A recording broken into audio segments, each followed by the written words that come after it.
friends and family would get text replies back, but they said that it just didn't quite sound like Kelsey. I did have a sinking feeling in my stomach. This unknown man is seen walking to Kelsey Schelling's car and is seen driving away with the car. I mean, we're trying everything. Breaks my heart.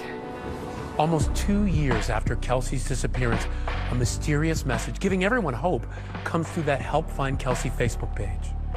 It was saying, if I have information about Kelsey, can I remain anonymous? Kelsey Schelling grew up in the tiny farm town of Holyoke, Colorado. Holyoke is around 2.5 to 3 hours away from Denver. It's quiet. It's kind of have your own way. Perfect place to raise a family. Yeah, real good place, yeah. Safe. You're hoping anyway, you know.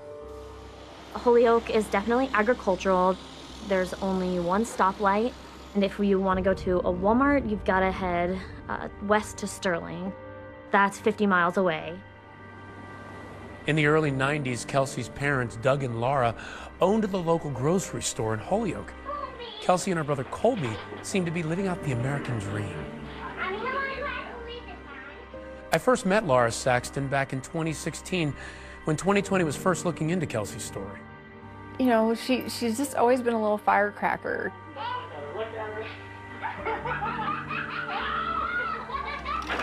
Hi, Kel. Hi, Cocoa Bean. Kelsey.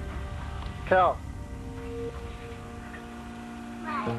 She wasn't a kid that wanted to stay up till midnight, you know, where you usually have to fight your kids to go to bed, like at 8:30. That's when she wanted to go to bed. She'd go into her room and pull back her covers, and each animal had to be in a certain place, and everything had to be just perfect. When she got to be 2, 3, 4 years old, she was feisty.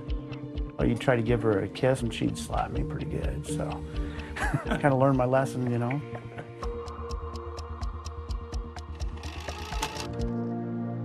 My first impression of Kelsey, she was just an active, outdoors, fun-loving girl, liked to do a lot of sports.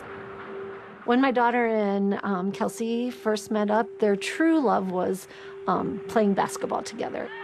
I was her coach, yeah. Here she is right here. Wow. Is she the point guard? Mm-hmm.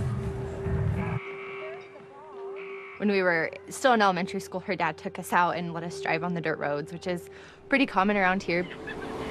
Kelsey could just laugh about things like that, and her laugh made us laugh. She'd start to giggle, then you would start to giggle, and so that's what made being around Kelsey so special. Kelsey was a tiny little thing, you know, shorter than me. The Kelsey that I knew didn't take a lot of crap off her classmates. You know, she wasn't afraid to stand her ground. But as Kelsey enters her teens, the Schelling family is rocked when Doug and Laura decide to divorce. Going through a divorce is really hard as a kid. Yeah, the split of our parents certainly had an impact on both of us. Colby.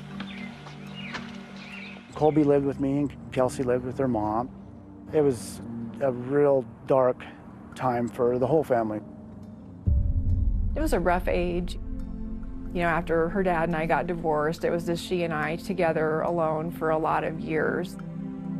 She was in a bad emotional place, and I don't think that was due to her character and nature. I think that was circumstantial. When Laura and I was going through a divorce, she was on antidepressant pills, and she ended up taking like 3 of them or something. She ended up in the hospital for several days, and it was pretty scary. I mean, I thought we were going to lose her at that point. She was in a coma? She was. I felt like it was a turning point. I mean, when any young school-age kid has parents who are splitting up, that's a lot to take on. She actually stopped doing all of the sports and activities. Seemed like she was more removed. I think Kelsey was just looking for a change. She wanted to figure out what was her niche. Kelsey was always, I think, working through, how do I be better? How do I grow? How do I move past this? Our senior year, she was the prom queen. You don't get that without showing people kindness and respect and truly being embraced by your peers, you know. Kelsey taught me, she taught me perseverance. Eventually, she moves on. She goes to Northeastern Junior College. What did she want to do with her life? She wanted to get a degree in psychology. I think in her heart, she wanted to work with children. We officially became roommates January 2011. If all of us were bored at 3 o'clock in the morning, she'd be the one to say, let's go cause problems, I guess. Not bad problems, she was just, you know, out for a good time. She loved to have fun. That was her favorite thing to do. And for a while, carefree Kelsey is back. And then she meets Dante Lucas. He's about to change her life forever. It was a big deal that she was dating Dante. He was part of the basketball team. They were kind of the popular kids and everything. By the time Kelsey got to know him, she felt proud that she knew who he was because he was somebody to know. He had dreams of making it big in the NBA. Kelsey thought she met the man of her dreams.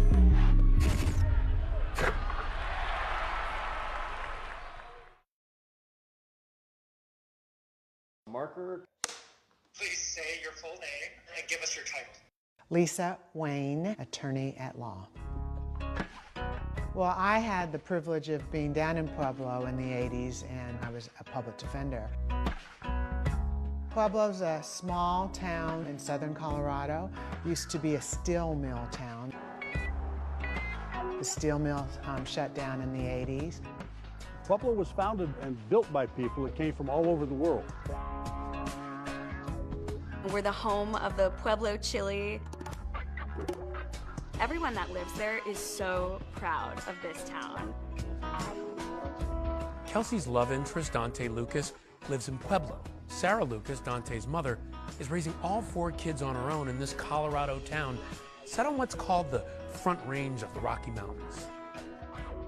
In the town of Pueblo, a 6'7" star athlete stands out.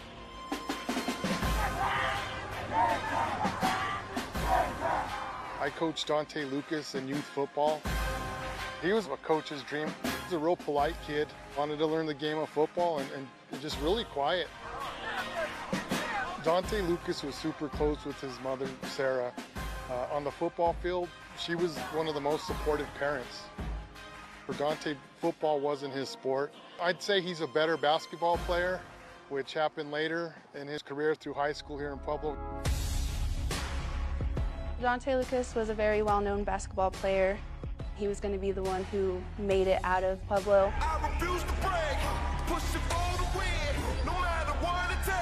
He had dreams of making it big in the NBA. It was obvious that he wanted to pursue it, but the family spoke more about it than he did. We were told by Dante's mom, Sarah, that he was getting contacted from North Carolina and Kentucky. Their dream was that he was going to make the NBA and make a good life for himself. When I first met Dante, he was a freshman here at Central High School. He was 6'7". If you have that kind of size, you know, you can make a lot of things happen. It just amazed me as a guy in class that was so quiet was just as popular as he was. He was a really good role model for the young kids in the neighborhood.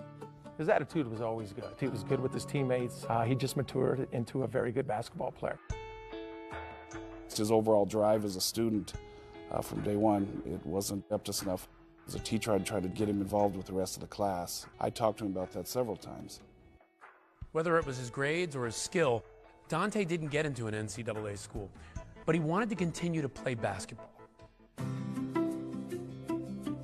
Dante gets recruited to Northeastern Junior College in Sterling, Colorado. He's playing basketball when he meets Kelsey Schelling, and they begin dating.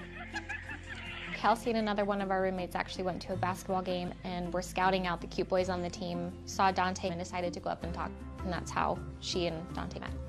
By the time Kelsey got to know him and really got kind of involved, she felt proud that she knew who he was because he was somebody to know. They spent a lot of their extra free time together.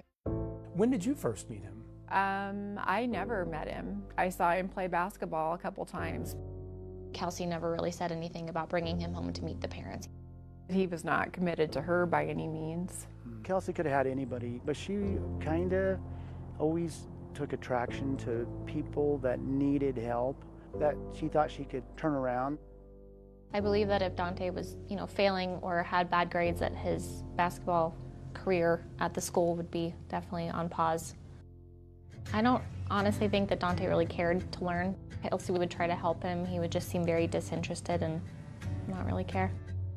I think she just hoped if she was good enough to him that, he would realize that, she's the one. I think Kelsey stayed with Dante because she found someone that gave her attention even if it wasn't the right kind of attention. And I think Dante was with Kelsey because he got money from Kelsey, borrowed Kelsey's car, basically lived a life that everyone works for but didn't have to do anything for it. Just had to be there. There were good days in the relationship with Dante, and then it just went south.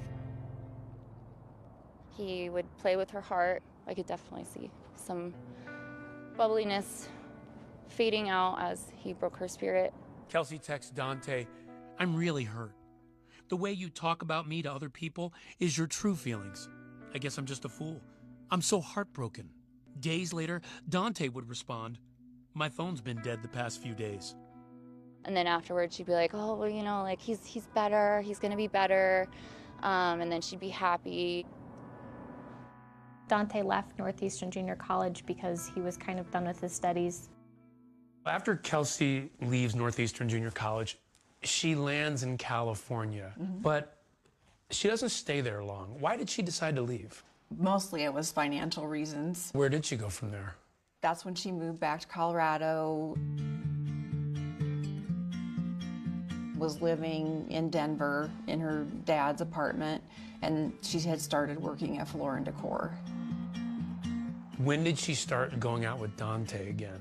Over the holiday time frame, November, December, he would stay with her, but then he'd go back to Pueblo sometime. Were you worried that he would come back and what that would do to her? Absolutely. I saw what it was like before, and I didn't want that to happen to her again. She didn't want that to happen to her again, because she knew the kind of person that she became when she was with him. How in the world did they get back together? I don't know. She missed him, I guess.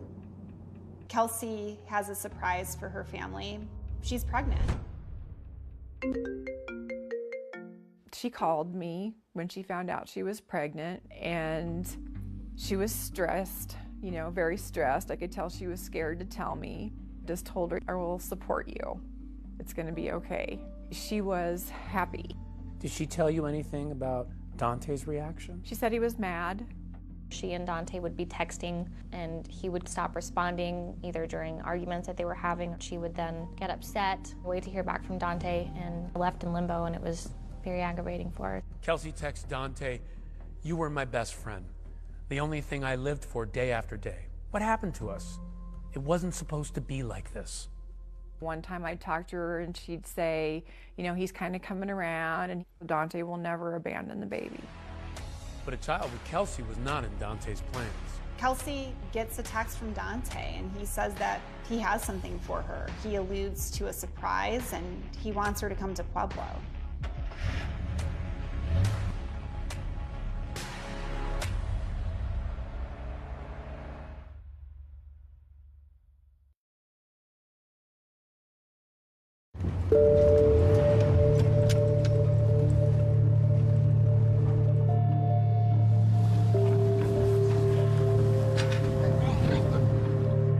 Kelsey had come home. When she was here, she slept a lot. I knew it was hard on her working full-time in Denver. Now with the new pregnancy, she was really tired. I said, "I will support you. Whether Dante is in the picture or not in the picture, it's gonna be okay." She was happy. She wanted that baby. She wanted to be a mom.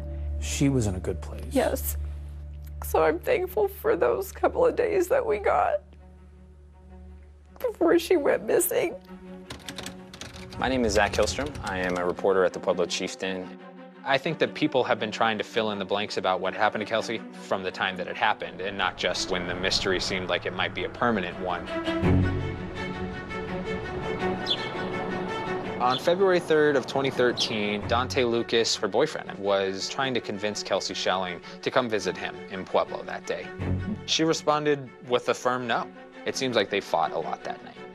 Just before 3 a.m., Kelsey texted Dante, "You don't have to be in a relationship with me. You don't have to marry me. You don't have to have a happy little family with me. You don't have an obligation to me. You're good. Don't worry. Good night." Lucas's response to that was, "Oh, I know all of that. Thanks for stating that for me." So it was February 4th, and Kelsey had taken 3 home pregnancy tests. So she went into the doctor and had the doctor confirm to her that she was actually pregnant.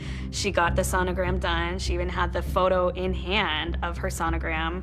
She was able to share that with her mom. What did you think when you saw the baby? I was happy.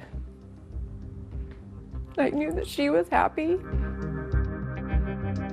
She showed up to work probably 10 minutes late. She just had her ultrasound. She's really excited.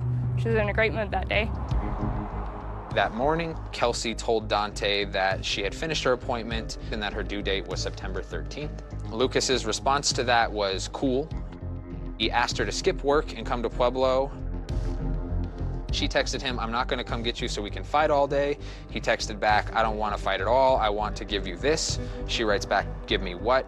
He says, "Just wait and see for yourself. You probably wouldn't believe me if I told you anyway, so you can see for yourself."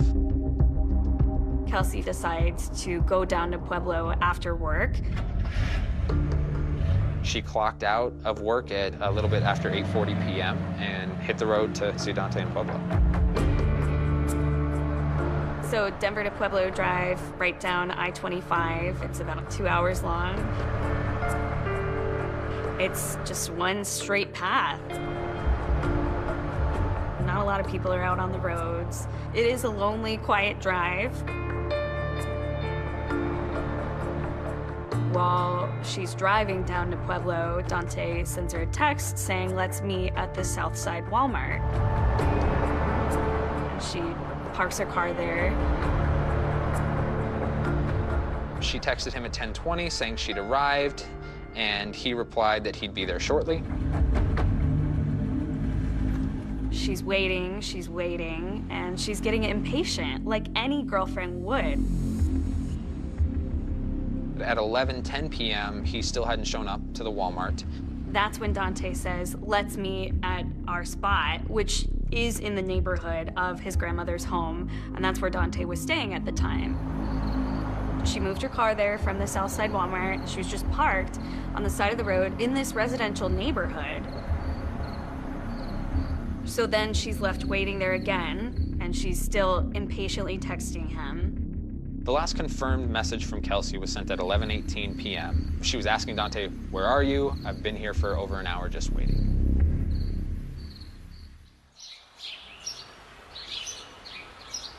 The following day, the 5th, she didn't show up for work. So I tried calling her, couldn't get a response. So then I shot her a text message asking her where she was, why she wasn't at work. Got a text message back right away saying that she was in the hospital having some tests done. And she said that she was not having a baby anymore, it was growing in the wrong place. I tried calling her on Wednesday. She didn't answer her phone, which is kind of pretty rare. And then I texted her, I said, "Hey, give me a call." I got a text message back, said, "I'm not feeling good, I'm on the couch, I'll call you tomorrow." I kept trying to call, and she wouldn't answer. Toward the end of the week, it was going directly to voicemail. So then, in the back of my mind, I'm starting to get concerned.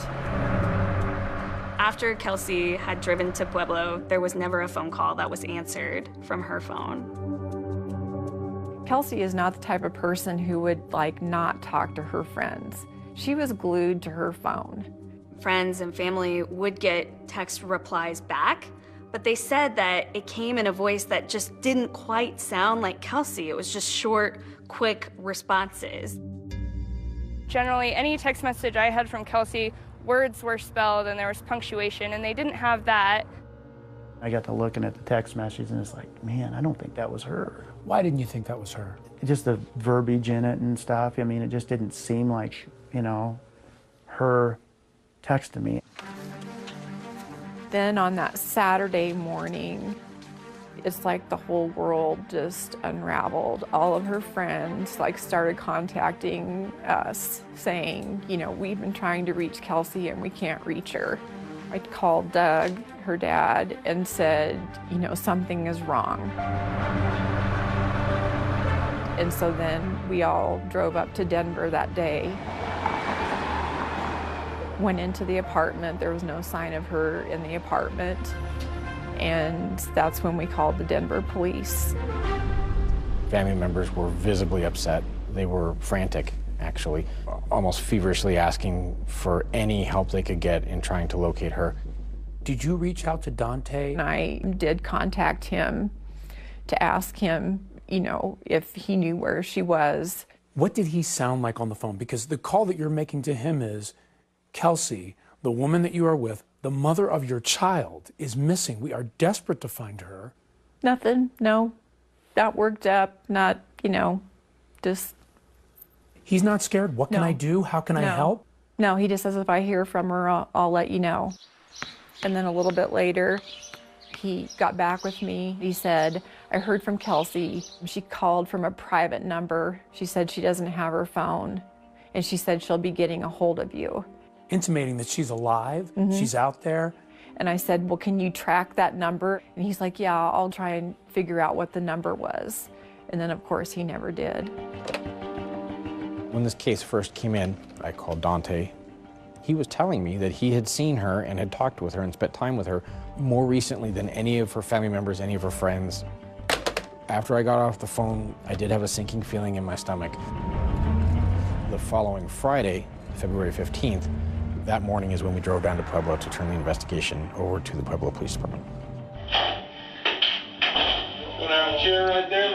We, in the beginning, were trying not to call him a suspect, just to try to build a rapport with him and try to sit down and get him to open up. Can you kind of tell me just briefly what happened? Well, early Tuesday morning, she came down to Pueblo. During the course of the interrogation with Dante Lucas, he reveals some pretty shocking things about Kelsey and about the baby.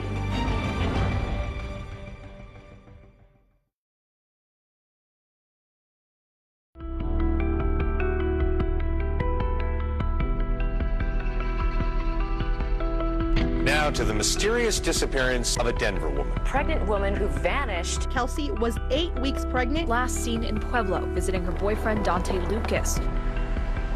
So when do you start talking to Dante Lucas? We start talking to him fairly quickly as far as what is going on. Police bring Dante in for questioning, and immediately he denies a romantic relationship with Kelsey. Now, is she your girlfriend, or No, we never were actually in a relationship. can you kind of tell me just briefly what happened? She came down to Pueblo and we're talking, whatever. She ended up, getting mad at me or whatever. Dante tells Officer Robinson that Kelsey slept in her car in Pueblo. He said that they met up again the following morning and that he brought Kelsey Schelling to Parkview Medical Center, where she went inside. So went to Parkview, and she went in and stayed for about almost 2 hours, hour 45 too. We have no record of Kelsey Schelling ever being here at Parkview Medical Center. Now, what do you check to find out if she was here or not? We have a medical records system that keeps track of every patient that's ever walked through our doors. So for you, there was no way she's ever here. That's correct. He alluded to the fact that she may have had a miscarriage. She came out and she told me she wasn't pregnant. Just the day before in Denver, Kelsey's doctor told her that the baby was healthy. So then after we left Parkview, Dante claimed that he and Kelsey then went to the Southside Walmart. Kelsey was going to grab some snacks before she made the drive back to Denver. She went to go get some snacks, like something to eat, because she was hungry. And then came back out, we ended up talking, and she ended up telling me, like, get out of the car at Walmart, and she didn't want to take me home. So I just left from Walmart, started walking home, and then my mom came and got me. But surveillance video from Walmart reveals a different version of events. He contends that the two of them are together, and clearly, based on the surveillance, it's one person. It's him getting out of the car, and no one else exits. When the car was parked at Walmart on February 5th, police believe that it was Daunte Lucas parking that car, getting out and walking away. They have pretty good surveillance video showing it. The car sat there overnight. The morning of February 6th, this unknown man is seen walking to Kelsey Schelling's car, parked at the Southside Walmart, and is seen driving away with the car. We have no idea who that person was in that video. It's a car that that person is familiar with. And we know earlier that Daunte had the key. Who do you think that someone was that came back and drove that car away? You know, there's similarities to Daunte, but it's nothing that we can 100% say that is the person who drove it away. When Daunte Lucas talked with police, he didn't paint the best picture of Kelsey. He painted a picture of, just that she was kind of troubled. She had bad anxiety, she has anxiety attacks, so she had pills for that. What can you tell me about that? She's told me before that she's ended up in the hospital a few times from overdosing, I guess. Daunte cast her to police as someone who had troubles with drugs. No. No? I don't believe that, no. She just one time she told me about suicide, but she told me she ended up in the hospital behind it multiple times. When she was 15 years old, she did. So yes, she has had that in her past. But if she committed suicide, you would find her body. I mean, she was happy. She wanted that baby. She wanted to be a mom. So at this point, Kelsey has been missing for more than a week. But on Valentine's Day, February 14th, 2013, her car is discovered. The car of a missing Denver woman has been found in Pueblo. Detectives will be examining Kelsey's car. It was big news when Kelsey's car was found at St. Mary Corwin Medical Center. How did it get there? What happened to Kelsey? I knew once her car was found that something horrible had happened, because there's just no way that she would have gone somewhere and left her car. To find the car and no Kelsey. And no Kelsey. We did not have any good security footage that could tell us who dropped off the car, how the car got there. Normally, if someone was going to go away for a few days, they take their car with them. So we are now leaning towards foul play. So we accelerate the case. Police start working backwards. They start going through surveillance video, and what they find is pretty surprising. Less than 12 hours after she would have arrived in Pueblo, surveillance video shows Daunte in her car at an ATM in Pueblo. He's driving and he takes $400 out of Kelsey's bank account. But is it suspicious for you that he uses that card after the date where you pinpoint Kelsey was missing? It is part of the suspicious activity, yes. Because Daunte withdraws money from Kelsey's account without her in the car, Daunte is brought in for a second time by Pueblo police. This is the second time I talked to you.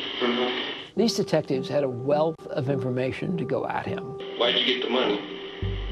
The money? Mm-hmm. What money are we talking about? $11.39 at the bank. You're on video, dude. In her car with her credit card. You're on tape. No, this is for the 400 that you're talking about? Mm-hmm. This is for my phone bill. Why didn't she go with you to the ATM? It's not in the car. It's on the video. It may have been while she was over the hospital. I'm not sure about like I said, my time frame has been messed up. The detective moves on to another topic, talking about why there's no record of Kelsey ever showing up at the hospital. There's no record of her ever being at Parkview. That's all I have to say. Now here's the thing. Instead of pressing Daunte on these contradictions, they move on to an unrelated topic. When she dropped you off at Walmart, where were you parked at? I mean, apparently you guys know, so, I don't understand why you, I told him one time, that's all I can say about it. When she dropped you off, when was that again? Can I speak to a lawyer, please? So if you guys keep asking the same questions over and over, I would like to speak to a lawyer. Once he requests a lawyer, all questions come to a halt. Unfortunately, this is a very poorly executed interview. I think it's a tremendous missed opportunity. Once he shut down, our avenues of trying to talk to him end. How did you read that? As the possibility that he knows something. Daunte Lucas was arrested on February 15th. They don't arrest him on murder charges. He was arrested on felony identity theft charges for using Kelsey's debit card at the bank that day. But those charges were later dropped when investigators found out that Kelsey did, on occasion, give him permission to use her bank card. How do you prove she did not or did give him permission at that time? And since you had permission to do it before, it makes it a very difficult case to prosecute. He's released. He's, living his life. Do we suspect foul play? Yes.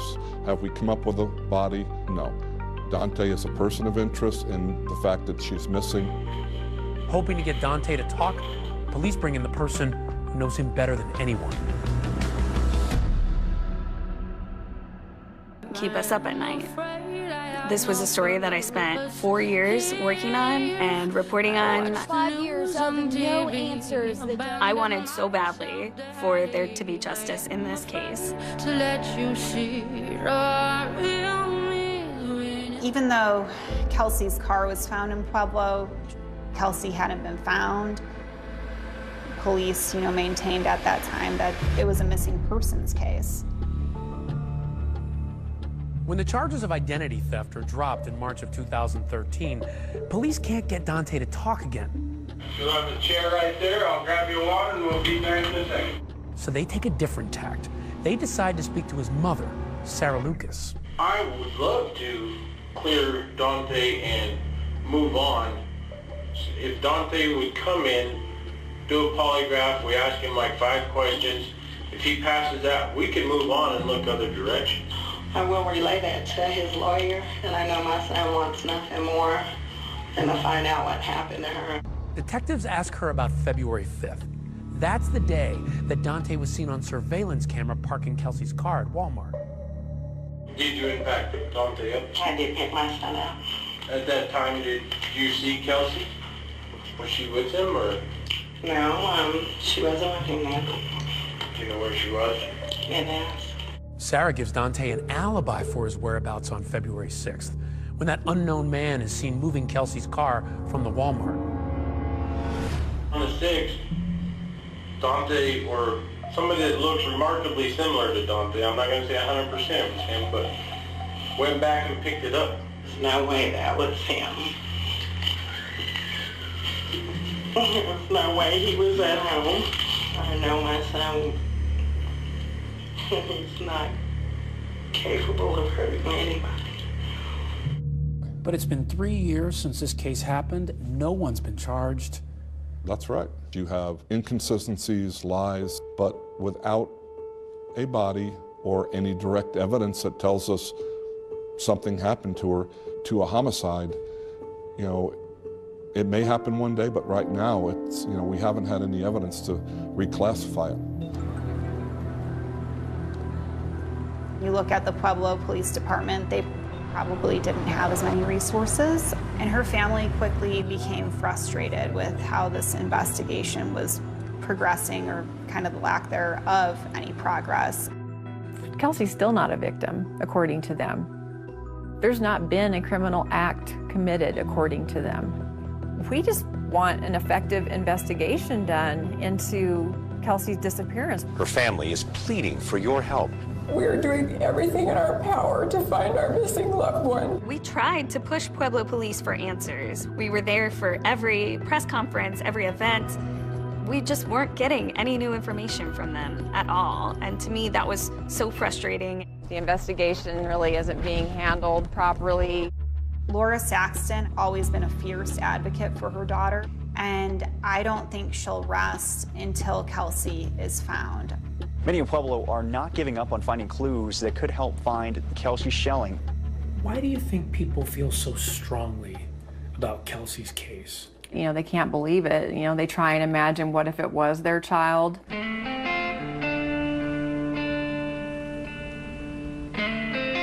We're gonna break up again over here. In May of that year when she went missing, they started doing their own searches. They didn't think police were looking hard enough. The whole community was rallying. There were so many searches for her body all over the city of Pueblo. This is probably one of the largest groups we've had in a while. after 3 years. That means a lot, so thank you. Come on, kid. People were scattering, just looking for any shred of evidence. It's becoming harder to come back. I dread the trips, but I know I have to do it. She comes home empty-handed. The one thing that she doesn't have is Kelsey. They never found anything on those searches. Then those searches turned into anniversaries. Kelsey Schelling disappeared and hopefully some tips and leads in the case. Kelsey's family also set up a Facebook page, Help Find Kelsey. It was one source or one place where people could come together to generate information, maybe from even people that didn't want to call police. You get a Facebook message. It was from a woman saying, if I have information about Kelsey, can I remain anonymous? It's so awful. He sold her into sex trafficking. I almost feel like I went insane. What if she is still out there somewhere? We were on the ground to investigate, and I couldn't believe what happened. Right when they're at the trunk, get ready. It's Ryan Smith, ABC News. Is seen driving away with the car. And Kelsey's just gone. Kelsey had taken 3 home pregnancy tests. Now, is she your girlfriend or no?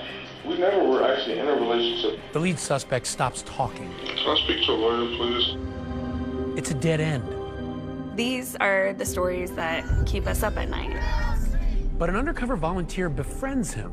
I had to play the role that I didn't know what was happening, so I was like, oh my gosh, what's going on? Like, what is happening? Okay, they're both rolling now. There's a sting operation. Right when they're at the trunk, get ready. We're about 10 seconds away. Marcus, Ryan Smith, ABC News. How you doing? I know that my testimony could potentially help take him down. The anxiety level was high, the tension was high. A witness in the Dante Lucas trial was found shot to death. Another moment where your jaw hit the floor. When they came and told us the verdict was in, we all were just like, oh my God. Her mother simply won't give up on finding Kelsey.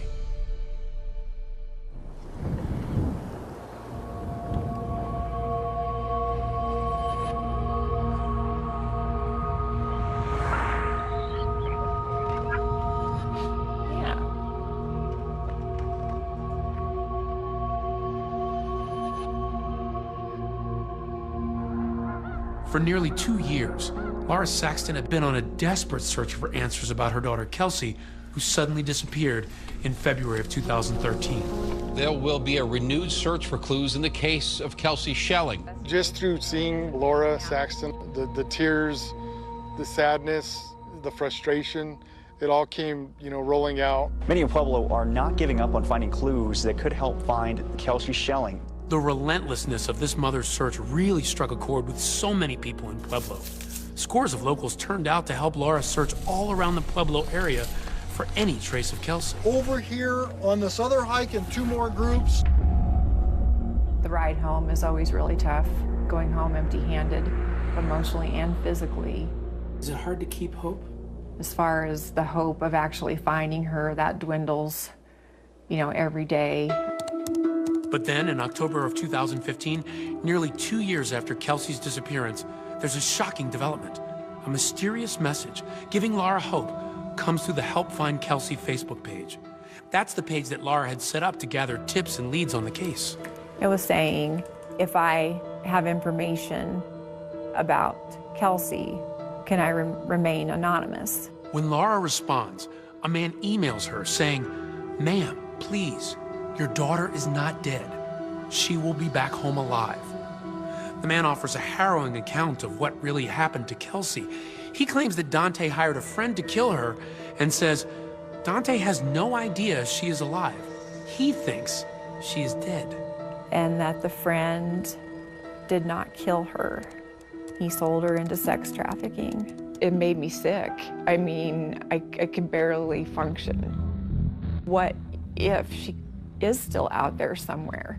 The emailer says he needs money to help Kelsey escape. $50,000 in cash. So the plan is this. The money is to be brought to Vancouver, Washington, specifically to a local McDonald's restaurant. Then it's to be hand-delivered to a guy named Marcus, who would be wearing a red hat. Once the money was exchanged, then this courier person would go and get Kelsey and bring her back to the McDonald's. I'll have to sell some stocks, which will take about a week, but I can push to expedite that process. I just thought, what if she's been out there and I could have found her and we haven't? I mean, it was just what if? Laura sets up the meeting at the McDonald's in Vancouver to deliver the cash. But even though she's desperate for answers, she's worried that something criminal is going on. So she reaches out to the Vancouver police and asks them to go undercover to meet this courier. It felt like law enforcement from Vancouver should have been involved in the situation. But just before the appointed time, the Vancouver police back out, believing it to be an internet scam and not an actual human trafficking plot. But 2020 had the McDonald's under surveillance to see if anyone would show up. Our cameras are rolling as a man with a red hat comes in. That's him. He sits quietly. But after no one shows up, he takes off. Okay, you gotta move. Cut the engine. Weird, eerie to see that they actually were, going through with this. He's gone. It was just all a matter of trying to get down to the truth of this. As I was investigating this mysterious email, a contact of mine told me about another missing woman's case that proved to be the key to unraveling this mystery. In Portsmouth, Ohio, 1,200 miles away from Colorado, Megan Lancaster, 25 years old, has also suddenly disappeared. Katie Lancaster is on a mission to help find her sister-in-law. I mean, she's gone without a trace. We have her car and her wallet. An eerie feeling like there's something, like we're gonna find something. Months go by with no developments. Megan's family organizes searches and sets up a Facebook page to publicize the case. And then, out of nowhere, he pops up. A startling message comes through the family's Facebook page about Megan. He says, I know where Megan is, and I can get her back. Just like with Kelsey's family, the emailer says he can help Megan escape, but he needs money, $50,000. He directs them to bring $25,000 in cash up front to Vancouver, Washington, specifically to that same McDonald's, and deliver it to a man named Marcus, wearing, no surprise, a red hat. What if he really does have her, and I can bring her home? You should stick with the crew, behind the camera, with the crew. To unravel just what's going on with this mystery, Katie agreed to work with 2020 to set up a sting operation. Katie and I are going to be in one vehicle. Just like Laura did 2 weeks earlier, she arranges a meeting to drop off the money in Vancouver at that McDonald's. There are booths over here. Katie, you said this morning that they sent you a text message. They will be sending Marcus. Okay, they're both rolling now. I would be going to this rendezvous with Katie, but wearing a hidden camera. As we walk into the McDonald's at the appointed meet time, we quickly spot Marcus, the man in the red hat, and walk over to him. Katie was instructed not to ask any questions, so I told Marcus, hey, the money is in the trunk of a car parked outside. Right when they're at the trunk, get ready. We're about 10 seconds away. Meanwhile, I was waiting outside with our camera team and a security guard in case this thing went sideways. Okay, let's get ready. As they head out to the parking lot, before the trunk is opened, I walk over to Marcus. I want to get some answers. Marcus Ryan Smith, ABC News. How you doing? Pretty good. Good. Why'd you come here to take $25,000 from Katie? I don't know. You don't know why you're here to take $25,000 from Katie? Nope. What are you here for? Oh, to collect some money. You see, Marcus claims he was suckered too, lured online into a supposed jewelry venture. He says he was supposed to pick up the money and then wire it to someone he's never met. So a random guy tells you to go to a McDonald's twice in less than 2 weeks to meet people to pick up money, and you don't think anything of it? I didn't think none of it. We were told that you were going to deliver Megan to Katie today. Is that true? I have no idea about no Megan or no kidnapping or anything like that. This would be a scheme to extort money from families who have family members that are missing. I didn't know nothing of this. I had no clue anybody was supposed to be exchanging nothing for a human being. If I did know, I would not have been involved in this situation. So you've been here twice, coming to pick up money at a McDonald's. Your name is attached to this. Just feel shaky inside. I had no clue. It's important that you be real honest with me. Yeah, I'm real honest. You have never heard of Kelsey Schelling? Never. Definitely a big scam. I want to know who's behind it. But an FBI analysis of the emailer's Facebook page showed it used an IP address traced all the way to Russia. In most scams, they're compartmentalized. So the person you may send to pick up the cash at a particular location may know nothing about what the scam is. Then that's just 100% clarification that, you know, this is some dirtbags out there, you know, trying to get money off of these poor families. But while the extortion plot that was torturing Laura was laid to rest, the roller coaster ride wasn't over. A sympathetic stranger who feels for Laura comes up with a shocking plan to go undercover on her own and befriend Dante to try to find the truth about what happened to Kelsey. I knew that I was potentially putting myself into danger. Dante Lucas? And when we go to get some answers from Dante, she was right there with him. What do you have to say to her family?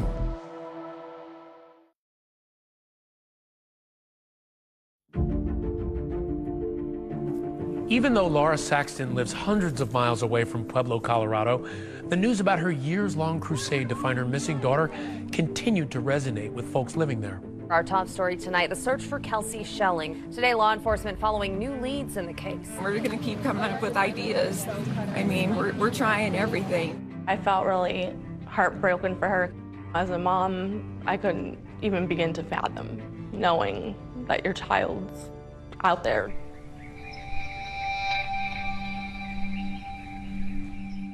It's spring of 2016 when Lauren Shore, a single mom living near Pueblo, says Laura's story inspired her to hatch an audacious plan of her own.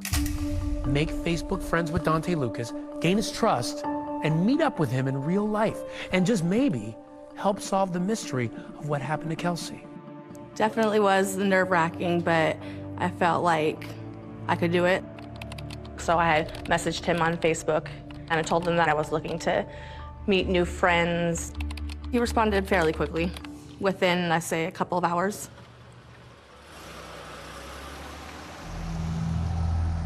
Lauren was eventually able to get Dante to meet her in person. When we shot this footage of Dante playing basketball in 2016, Lauren was there with him. She says it was only the second time they'd ever met. We had went to a basketball court to just play around, shoot some hoops, and that's when a man with a camera came up to us. Dante Lucas, I'm with ABC News 2020. The family of Kelsey says you're responsible for her disappearance. Is that true? Who's Kelsey? I freaked out. I had to play the role that I didn't know what was happening, so I was like, oh my gosh, what's going on? Like, what is happening? What is happening right now? And he kind of just shut down and was like, I'll tell you about it later on. Don't freak out. It's okay. None of this is true.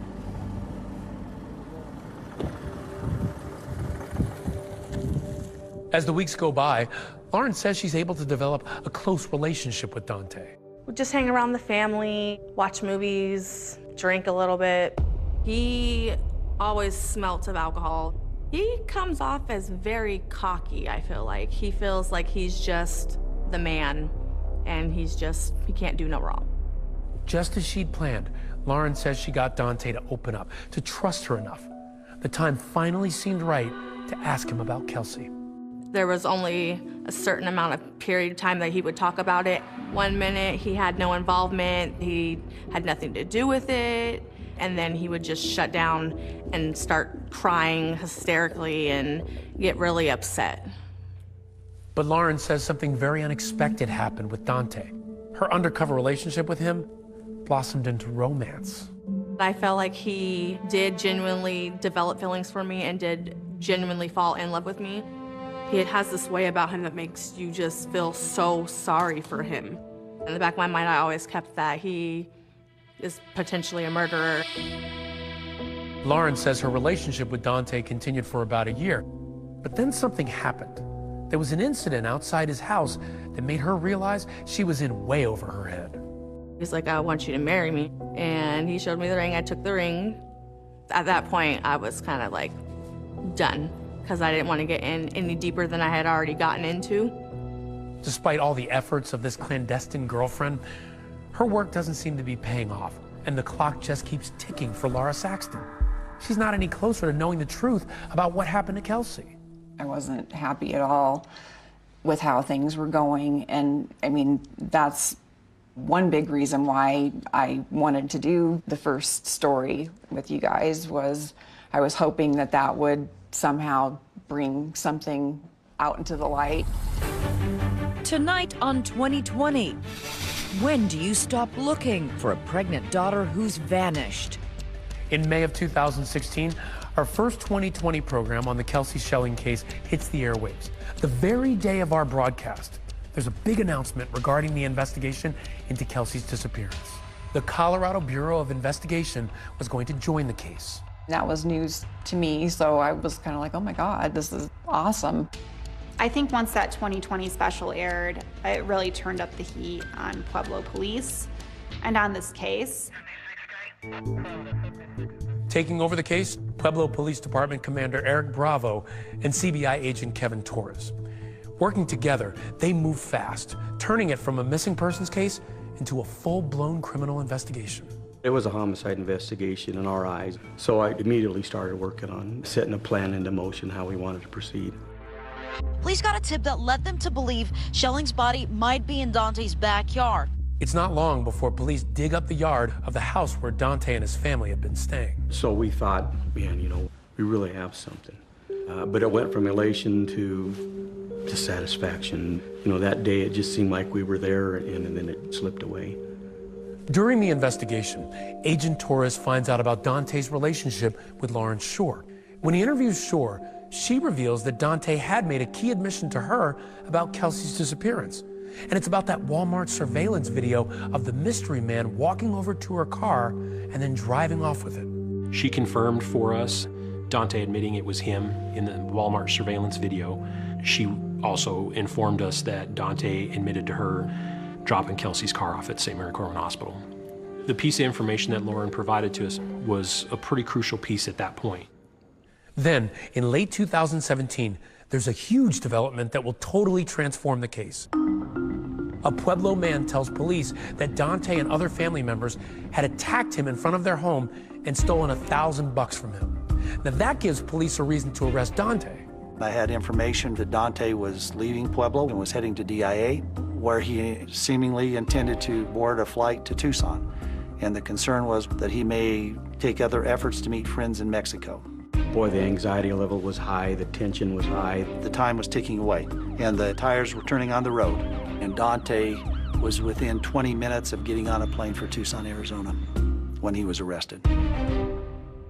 When he was arrested, there was hope across the community that maybe investigators would finally get some answers in this case. We decided that the next day would be the day that we would send a couple detectives back in to try and answer some of the questions that we didn't have answered.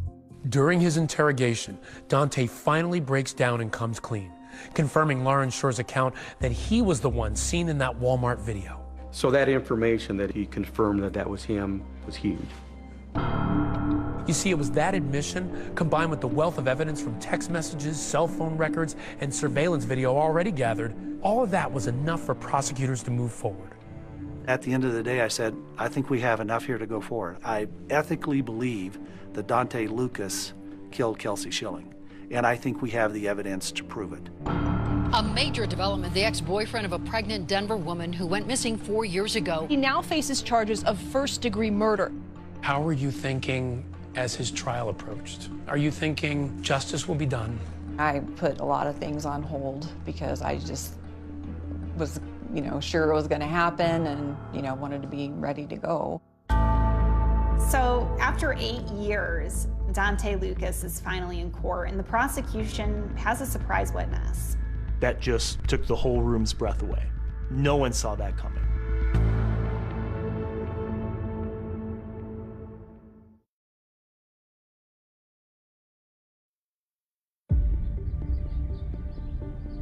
This story became such a big deal here in Pueblo because people want answers and they haven't gotten any for 8 years. Dante Lucas, the Pueblo man accused of murdering his pregnant ex-girlfriend Kelsey Schelling nearly 8 years ago, is headed to trial tomorrow. Did I think it was going to be a tough case? Absolutely. And we well may not win it. But I owe it to the family, I think I owe it to Kelsey, to go forward and try this case. KRDO News Channel 13's Dan Beatty has been following this case and the trial for more than 2 years. I was anticipating there to just be a mad rush of reporters who were going to try to get into the courtroom. I was very worried that I might not even get a seat. You could feel the anticipation. When I saw Laura Saxton walk into the judicial building, you could tell this was a day she's been waiting for a long time. Denver 7's Liz Gilardi in Pueblo today for opening statements. Liz, you have been with this case every step of the way now for all these years.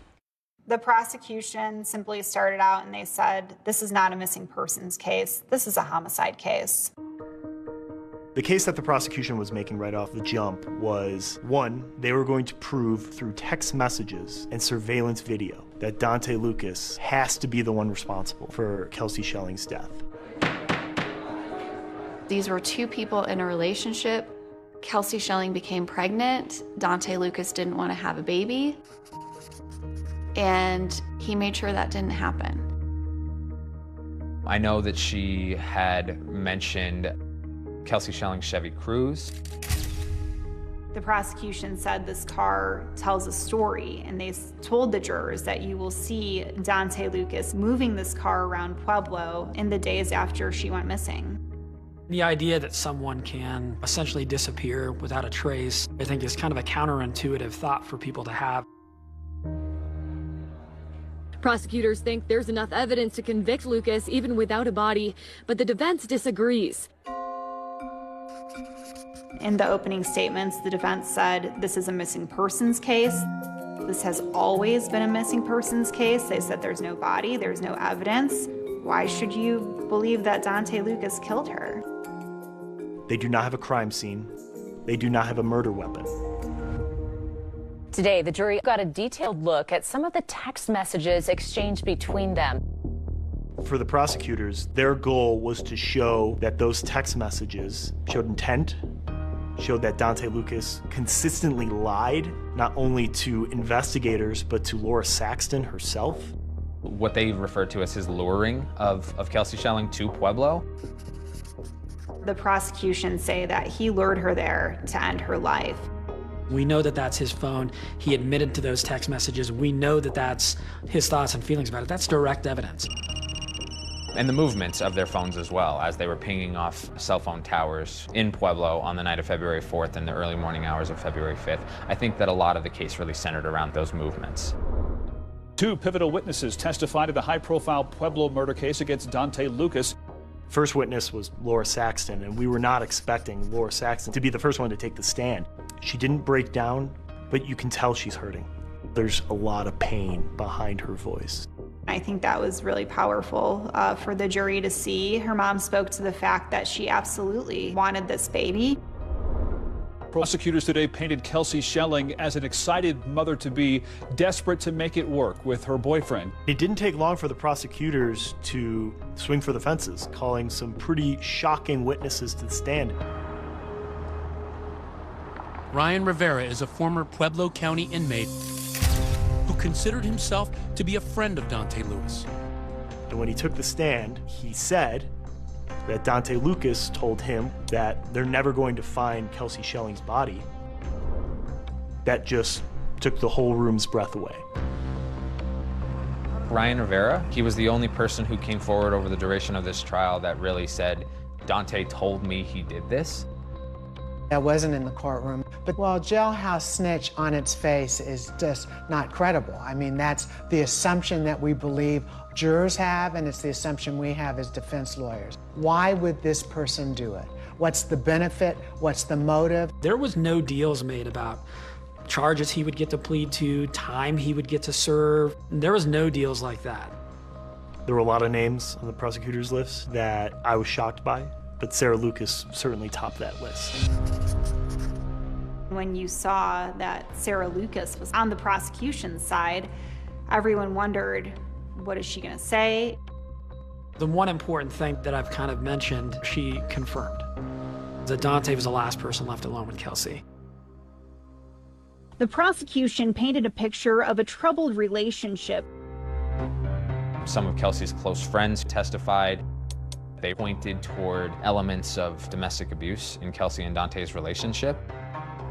Something worth pointing out was the prosecution and even the defense made it clear that Daunte was using Kelsey for a number of things. For her money, Daunte used Kelsey for her apartment in Denver, and Daunte used Kelsey for her car.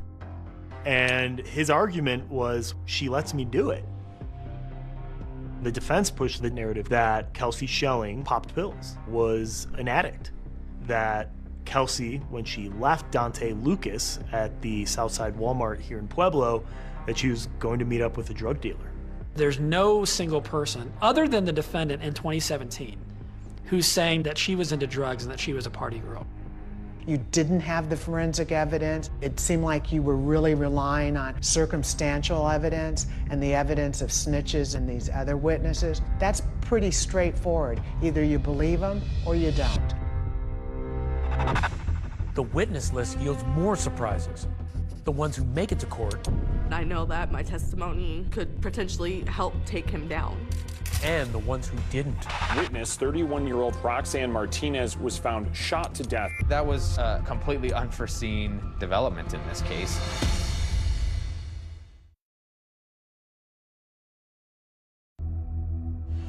Breaking on Denver 7, a key witness in the Kelsey Schelling murder trial found dead. That witness, 31-year-old Roxanne Martinez, was found shot to death in Denver last week. These are still very stunning developments. Roxanne Martinez, a witness for the prosecution, was set to testify soon. That was just an absolutely, completely unforeseen development in this case.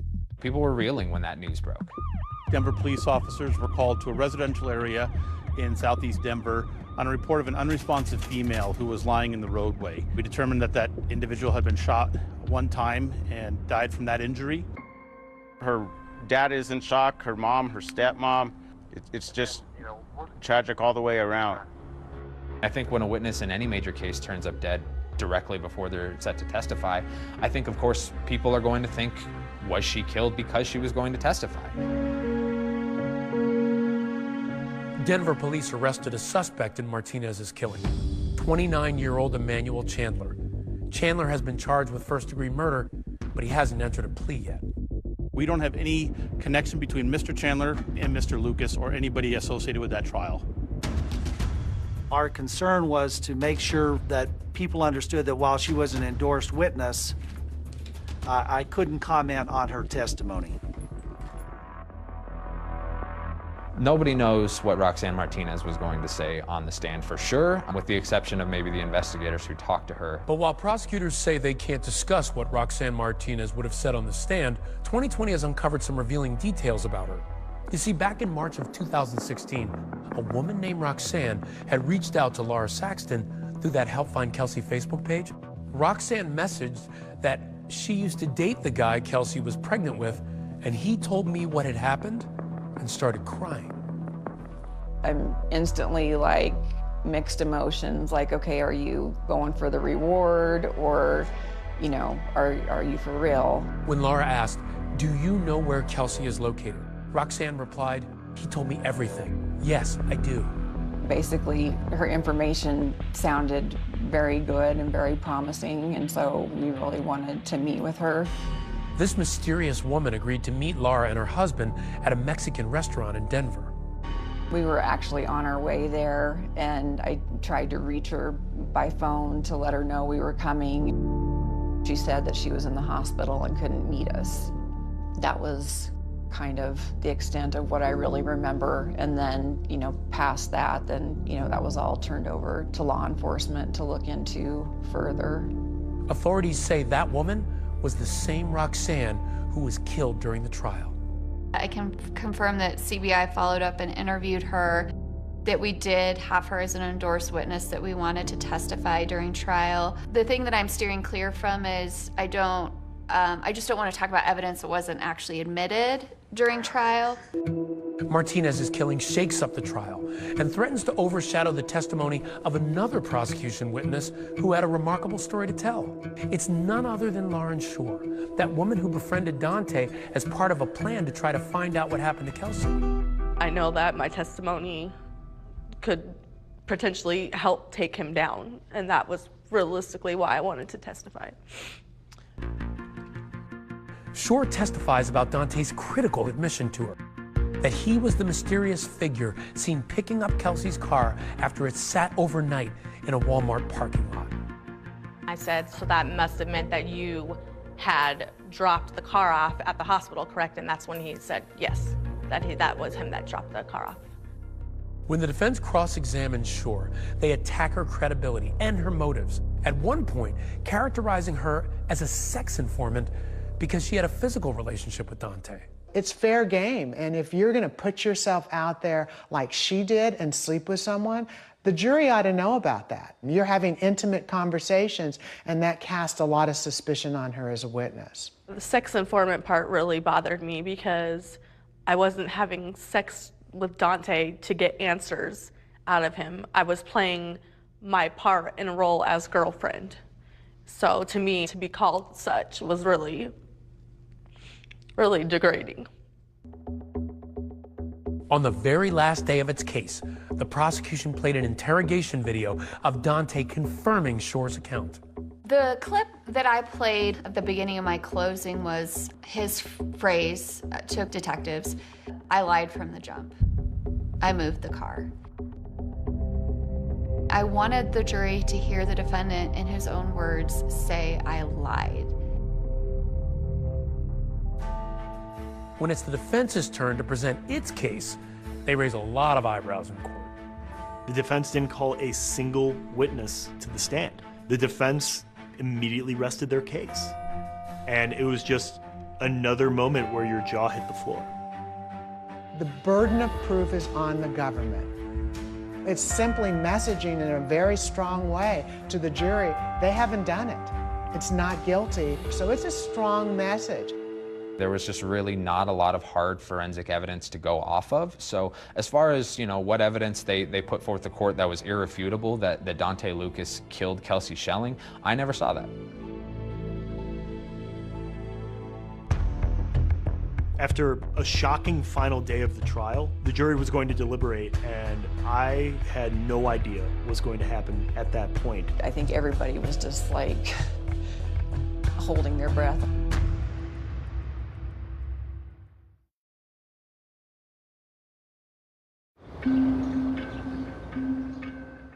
Prosecution and defense have given closing arguments. The jury is now deliberating.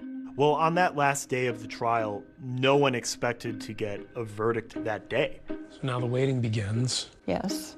And I was prepared to camp out at the courthouse as long as I had to. I really thought I would be there all week, and we're really totally unprepared for when they came and told us the verdict was in. I think we all were just like, oh my God. I mean, it was shocking how quickly they arrived at their decision, especially given just the amount of information they had to look at.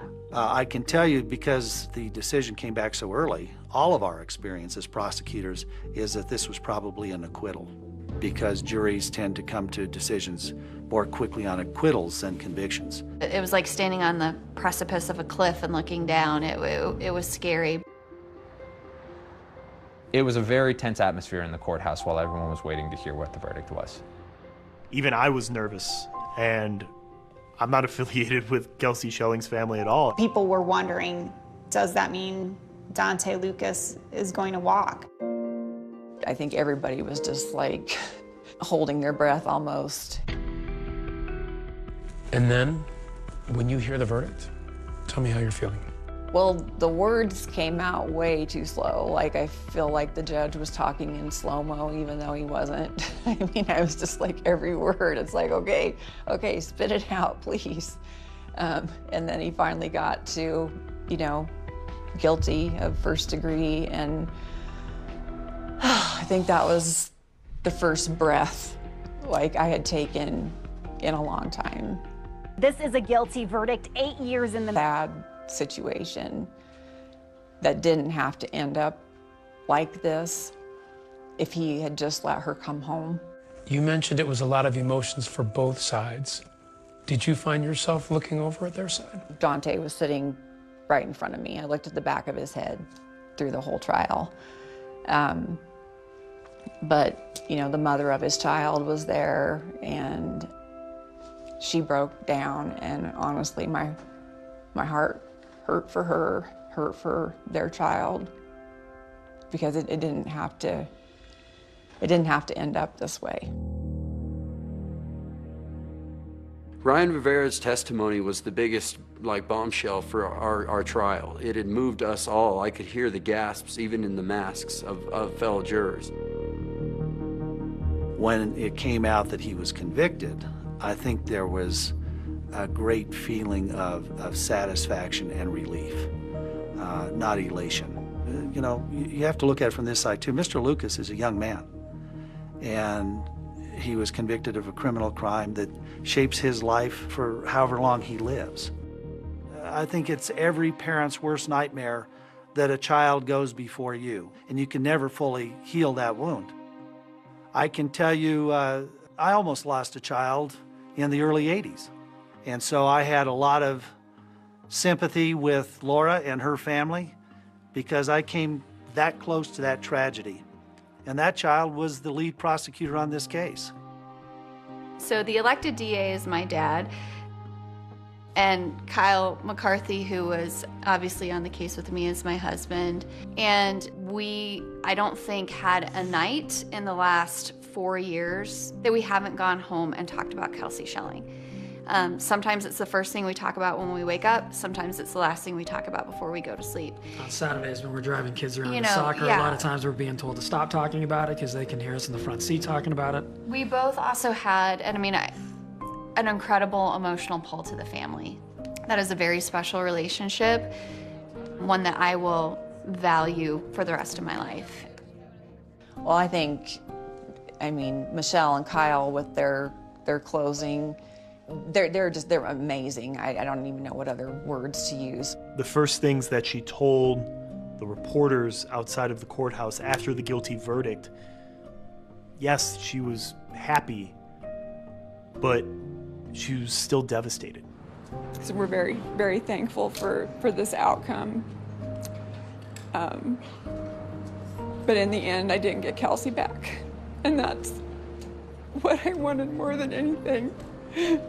So I feel like I didn't do something, I didn't push hard enough on something, or I didn't look enough on something to bring her home. That devastation isn't going anywhere.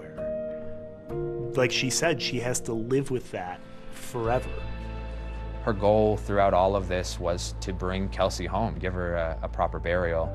So I know when she had expressed that in some ways she felt like she had failed in her main mission. I think the investigative team has some ideas where she may rest. If that's where she is, that's just like the worst possibility to me.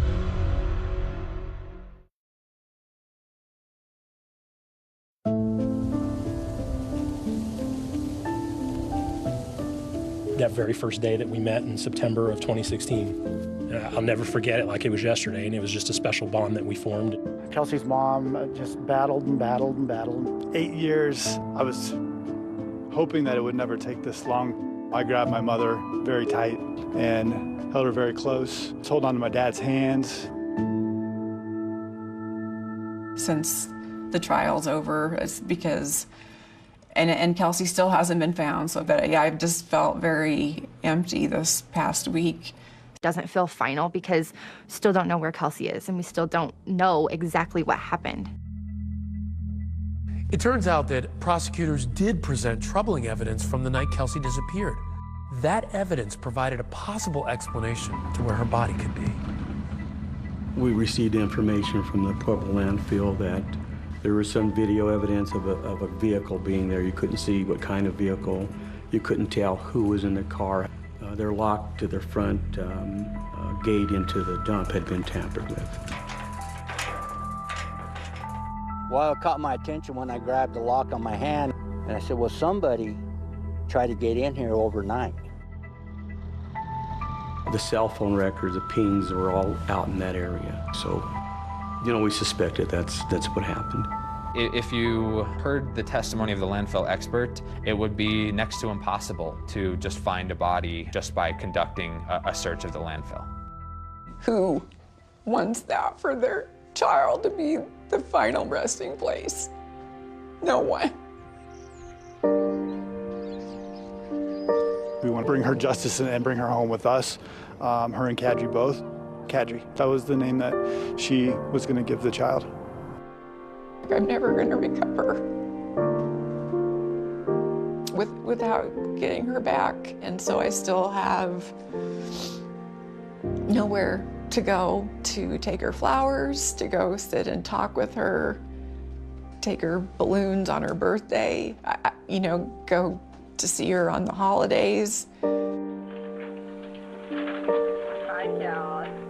Hi, Cocoa Bean. How do you want her to be remembered? A little girl with a really big heart, a really big smile, a really big laugh, beautiful eyes, silly. She was so silly. I miss being silly with her. I miss all the things that we didn't get to do together.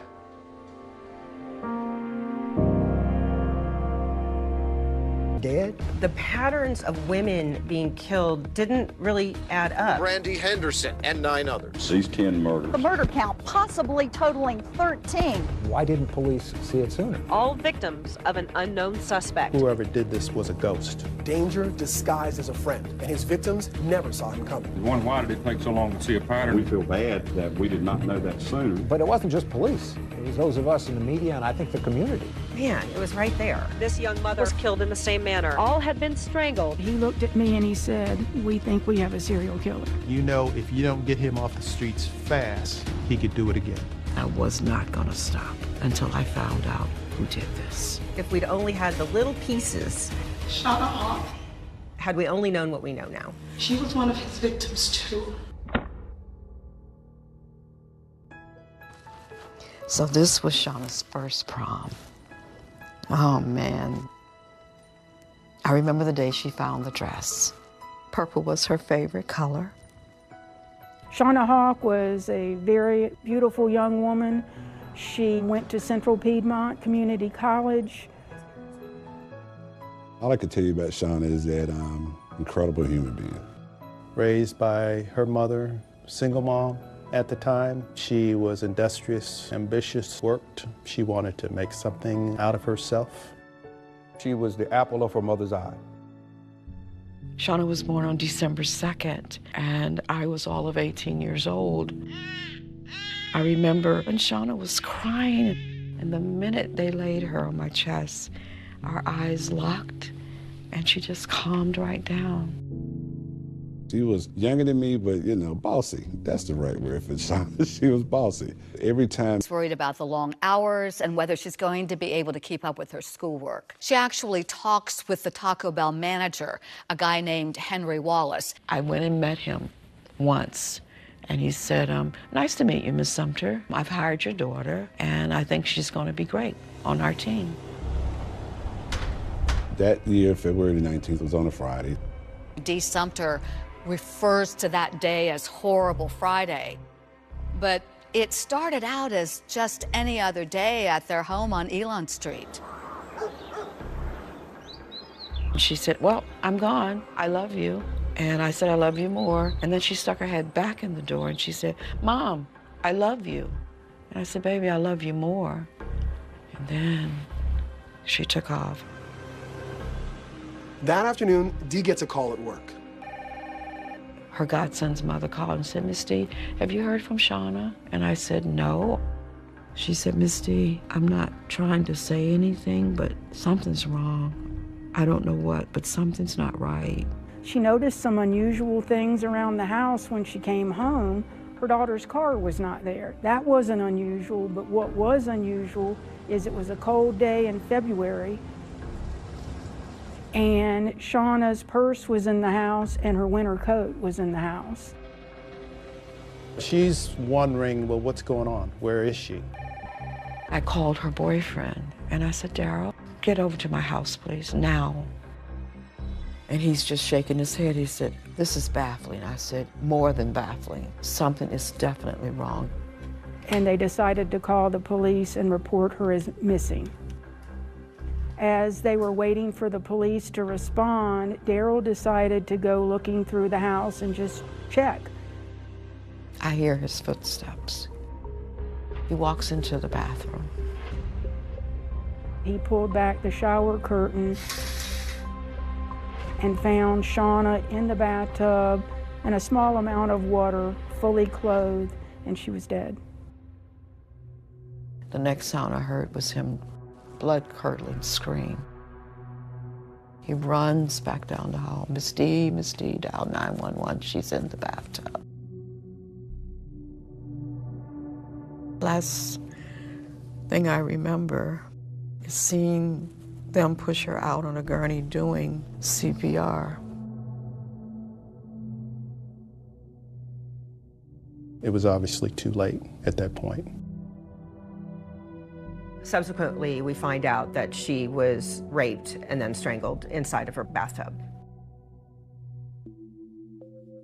And that was kind of unusual for us at the time. We did not have a lot of strangulations during that time with the homicide investigations. Strangulation is rare. It's more commonly seen in domestic cases or cases where people have a relationship. Murder? I couldn't hardly even spell the word murder before Shauna was murdered. We didn't have any damage to the doors. We didn't have any damage to the windows. So we believe that she allowed the assailant to come inside the residence. The killer was also meticulous in terms of going through the house, making sure he wiped down anything that he may have touched. So they had no DNA, they had no fingerprints. In effect, whoever did this was a ghost. Who would want to kill this beautiful, innocent, sweet, kind, loving person? My best friend, my daughter. We didn't find anything significant that would draw us to point to any particular suspect at the time. She couldn't have had an enemy. She wasn't that kind of person. So after she was found murdered at her home, the police tried to locate her car. It was not discovered for weeks, and when it was discovered, it was found in a parking lot at Central Piedmont Community College. The front seat was pushed back, and Shauna was short. So I think the only thing they took away from that is that it had to be somebody that was taller than Shauna. In the course of their investigation, police actually are missing something rather important. 8 months earlier, a young woman by the name of Caroline Love disappeared. And it turns out that Caroline and Shauna were friends. Something ain't right. They need to go back and look at what happened to Caroline, because Caroline's missing and now here Shauna is dead. What's coming is a incredibly rude awakening. There's some decomposition on the body. For the Charlotte Police Department. What soon followed was a wave of death and grief unlike anything this town has ever seen.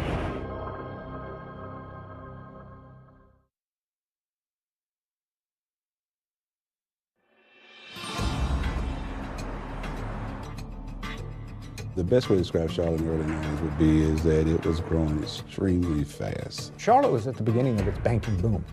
Johnson from 20. After the Charlotte Hornets got here, I think that's when everyone started using the term world-class city. The skyline seemed like it changed every 3 to 4 months. Charlotte was booming. A lot of steel and glass and a lot of looking upward. Maybe not enough looking down. Police are pointing out the drug dealers. And what was happening on the ground. Drugs are a problem in every large city in America. In the neighborhoods and in communities. Police say that this is what they call a crack house. We were headed towards one of our highest murder rates in the city's history. On the legitimate side, banking was the growth industry. On the criminal side, drugs was the growth industry. Gun was found behind the dresser along with the crack bag. It was a very, very violent period of time. Drugs and their debris were... In fact, I would say it was the most violent period in Charlotte's history. Members of the violent Mustang gang were arrested. In the 90s, we were not equipped to handle the murder rate. We had maybe 8 homicide detectives, but only 6 were actively working. It was almost like they were having to work homicides like car accidents. It's the 90s in Charlotte, North Carolina. Skyscrapers are going up, but at the same time, a series of crimes are unfolding. 20-year-old Shauna Hawk is found strangled in her bathtub, and her friend and co-worker, Caroline Love, has vanished. Caroline Love went missing in June of 1992. Caroline lived in East Charlotte. I lived in West Charlotte, and we all worked together at Bojangles. The Love sisters, Kathy and Caroline, worked at Bojangles with Henry Wallace, who was Shauna Hawk's boss at Taco Bell. She was a really fun person. She always had like a really cute boyfriend. She didn't show up for work. This don't sound like her, you know? Something's definitely wrong. I know my mom, I remember her calling like everybody. She called everybody in our family, like, have you seen her? Is she over here? It was like she just disappeared off the face of the earth. She was living with this young lady by the name of Sadie McKnight. Sadie McKnight and her boyfriend, Henry Wallace, helped file the report for the missing person of Carolina Love. Kathy, Henry, and Sadie are the ones who went to the police station to file the police report. Shauna had the news on and she said, Mommy, Caroline is missing. Something is wrong. It's not like her just not to come to work and not call me or call work or say something. When Shauna Hawk is murdered, police don't immediately tie that to the disappearance of Caroline Love, but there is a connection. Before Taco Bell, Shauna had worked at Bojangles with Caroline. She and Shauna were close friends. They were in high school together. They worked together. They were buddies. They hung out together. My mom was on it. She was like, there's no way that within a year that Carol's missing, and then now one of her good friends is dead. They always remained hopeful that she would be found alive and okay. I thought so many times that she was gonna come back.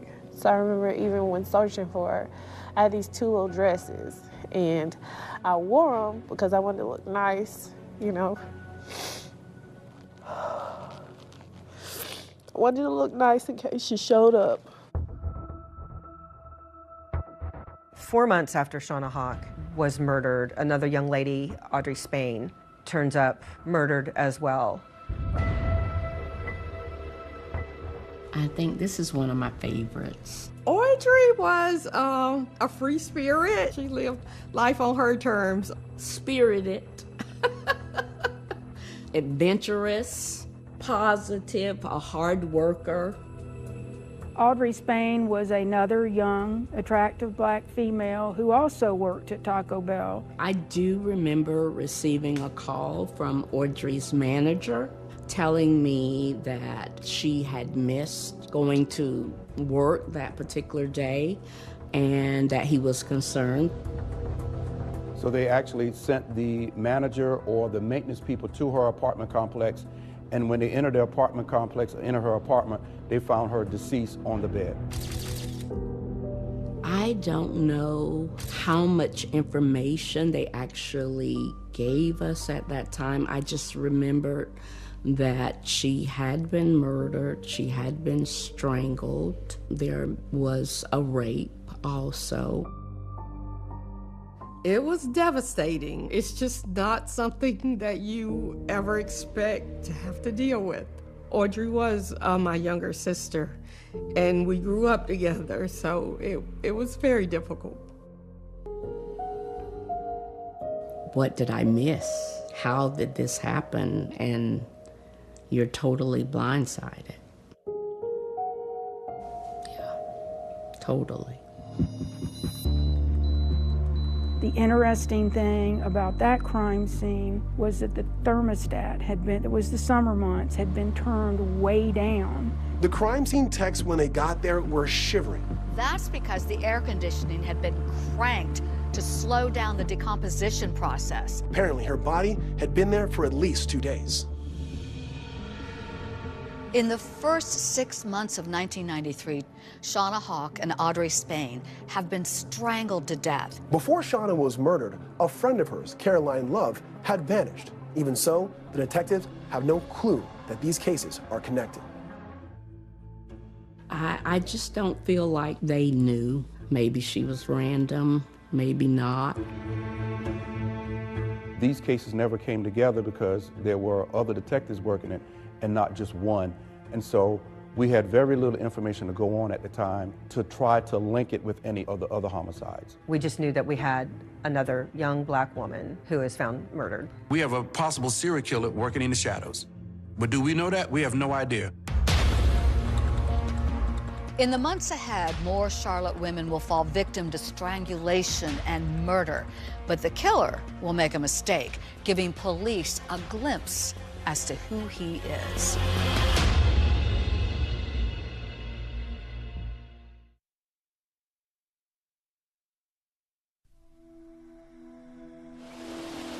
"1993 is the year of living dangerously in Charlotte. Caroline Love, Shauna Hawk, Audrey Spain. Peak murder rates, and somebody is killing young black women. It was earlier this afternoon when a family friend found the body of the woman. It was September of '93. We were called out to a home where a woman's body had been found.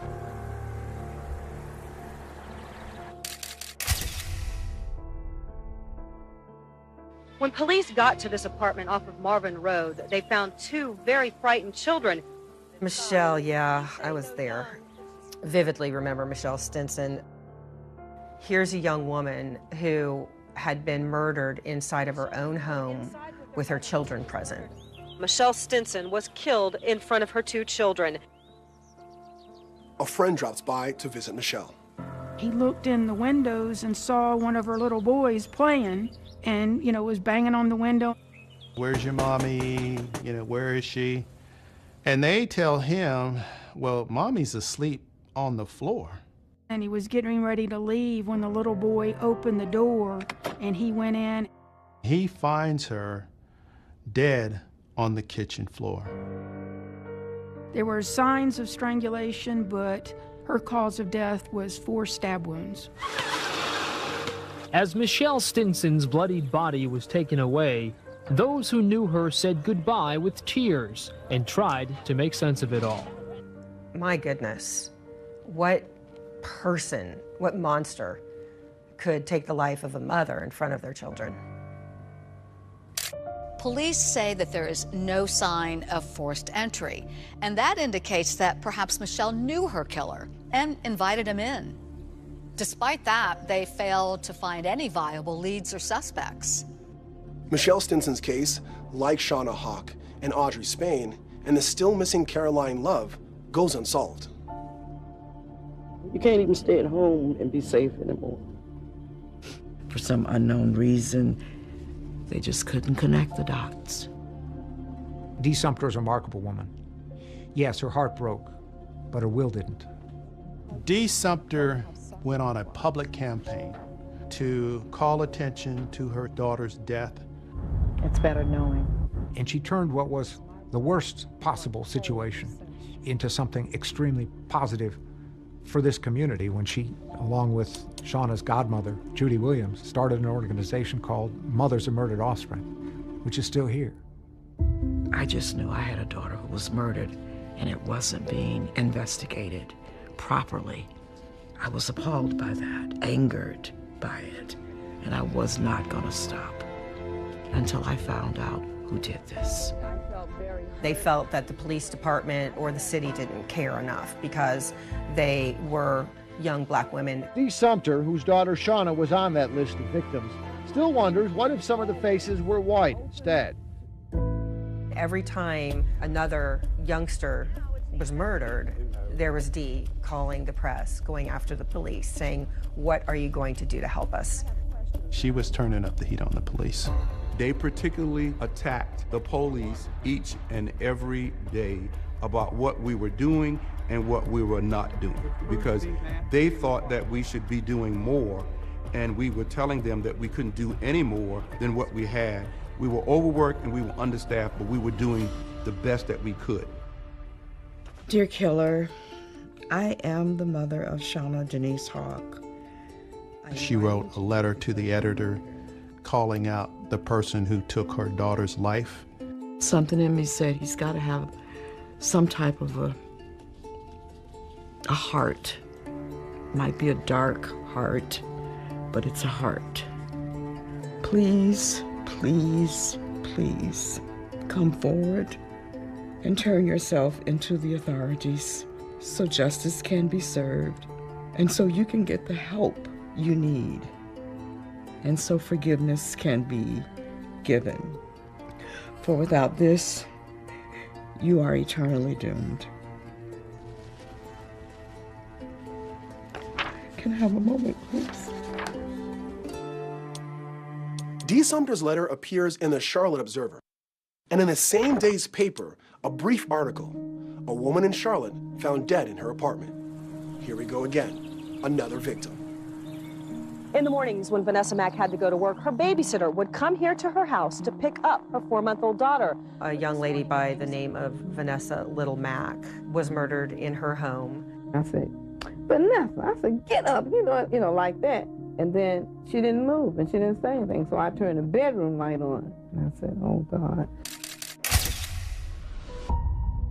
Vanessa Mack was killed in February of 1994, almost to the day that Shauna Hawk had been killed a year earlier.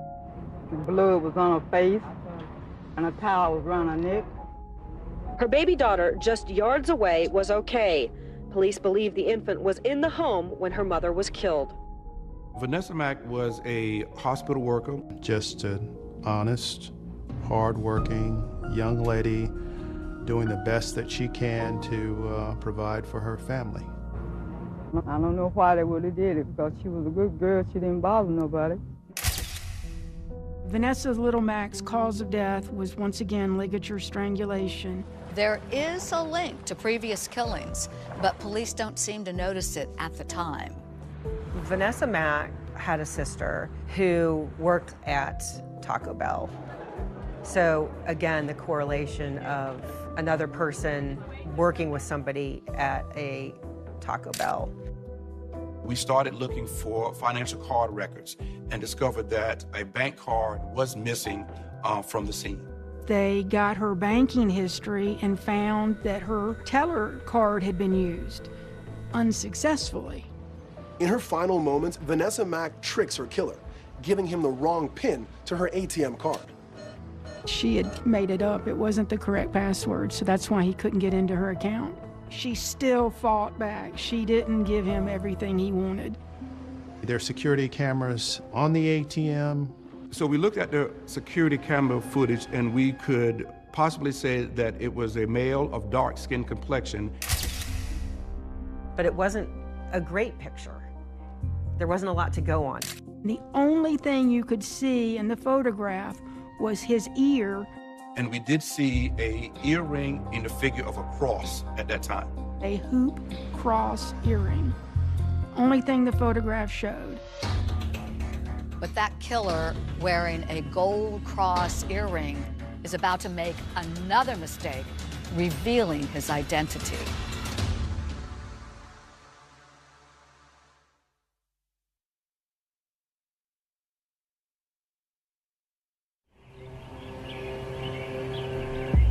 Like a beast, sitting, waiting for prey, just waiting to go and hurt someone. It's March 1994 in the city of Charlotte, and someone has gotten away with murdering 4 women in a year's time. My goddaughter was one of the victims. Shauna Hawk. She was one of his victims too. Shauna Hawk found strangled in her home last February. And then 2 weeks ago, Vanessa Little Mack also strangled. All black women in their 20s, all strangled to death in their own home. Something's not right here, you know? Something is not right. I mean, that's one question I want to have for the police department. Why hadn't they shown a real interest? And I really felt that we've been neglected. All being investigated as seemingly unconnected. That is about to change in one single deadly day at the same apartment complex. The Lake Apartments, and I would refer to them as the infamous Lake Apartments, because if there is any location in this town that's affiliated with these cases, that's the location. The next victim is on March 9th of '94, 18-year-old Brandy Henderson, a young mom. She was funny, she loved to joke around, she sang off key, but she thought that she could sing and we just let her do it. Brandy lives with her boyfriend Lamar Woods and their 10-month-old son, Tyrese. Brandy told me that when she had Tyrese, that she felt like her life was complete. She felt like she had made a masterpiece. One night in March, Brandy calls her cousin George, asking him to come over and hang out. She was like, well, I've got some Chinese food that I ordered and from takeout. Why don't you just come over? Come on over. You know, come see me. And I said, well, it's already 8 o'clock. I'm tired. I've been working all day. I got to get up early tomorrow. And she said, oh, come on, come on, come on. They're talking on the phone. Then there's a knock on the door. The phone call was interrupted, and she said someone was at the door. And I heard her in the background saying, just make sure you lock the door behind you. I didn't worry about who was there because she said lock the door behind you, so she trusted him. Late that night, Brandy's boyfriend comes home from work. The first thing he notices that sort of catches his eye is that kind of like the lights are off, which is a little bit unusual because he knows Brandy is home. He turns on the light. The apartment's been trashed. His stereo is missing. The place has been robbed. So he starts checking around and he finds his kid and notices the kid is not really breathing normally. So then he's like, what's going on here? Someone has tied a pair of shorts around 10-month-old Tyrese's neck. This child is struggling to breathe. He runs to help him. He unties the things around his neck and then finds Brandy. Brandy was in the bedroom, lying on the bed with a ligature around her neck.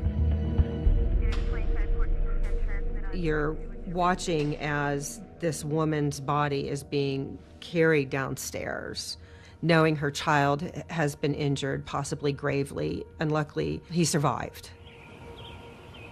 The next morning, as soon as I turned the news on, we don't have a significant break anywhere in the case. We're still hoping that somebody may come forward with some information. they had a stretcher rolling across the sidewalk in front of her apartment. And I knew at that time that it was real, and I just lost it because I just could not comprehend that I just talked to her and now she's dead.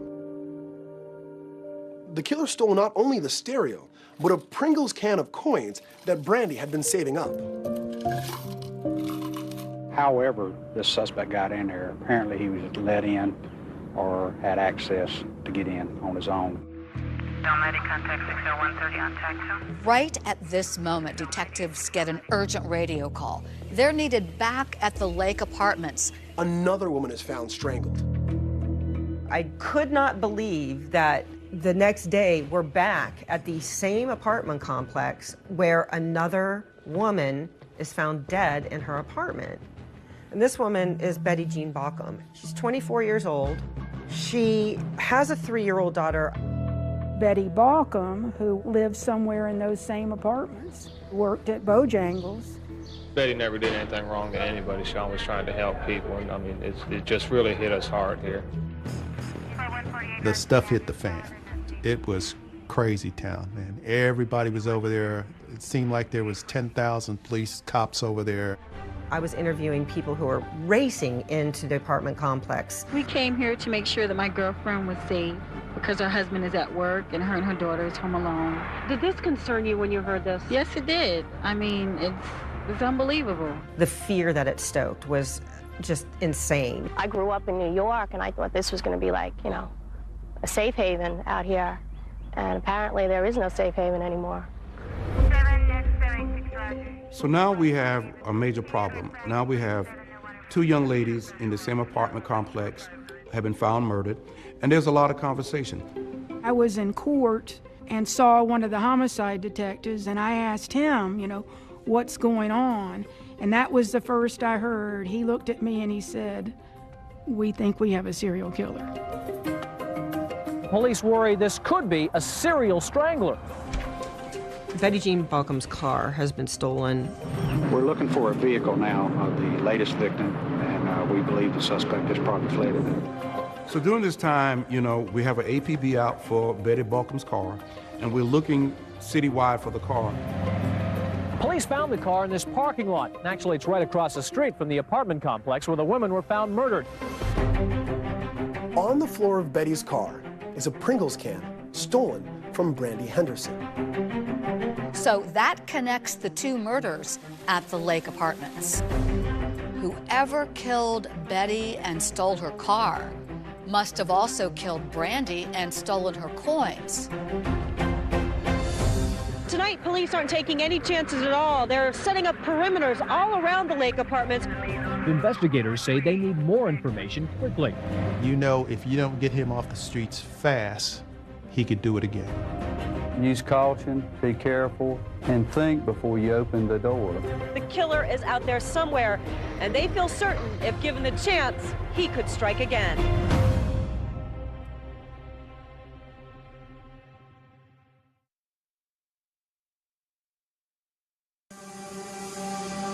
Word tonight of a serial killer in Charlotte, North Carolina. It's the shock of recognition that comes when a community realizes there's been a killer in its midst.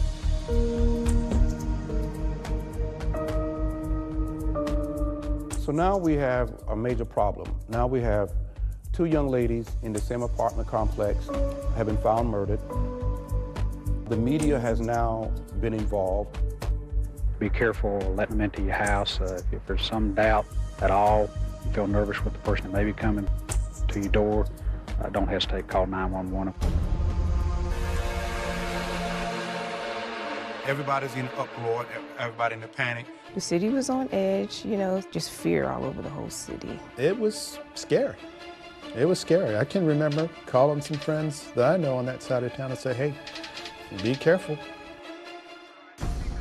Investigators say they need more information quickly. Young women were murdered in the same apartment complex, and their killer is still out there somewhere. Minutes before Brandy Henderson was murdered at the Lake Apartments, she had been on the phone with her cousin George Burrell. She said, hold on, somebody's at the door. And I heard her in the background saying, just make sure you lock the door behind you.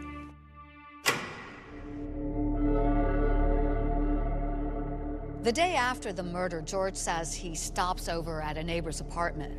As I walked in, to my left sat Henry Wallace, watching the TV. I had seen Henry Wallace at Brandy and her boyfriend's house.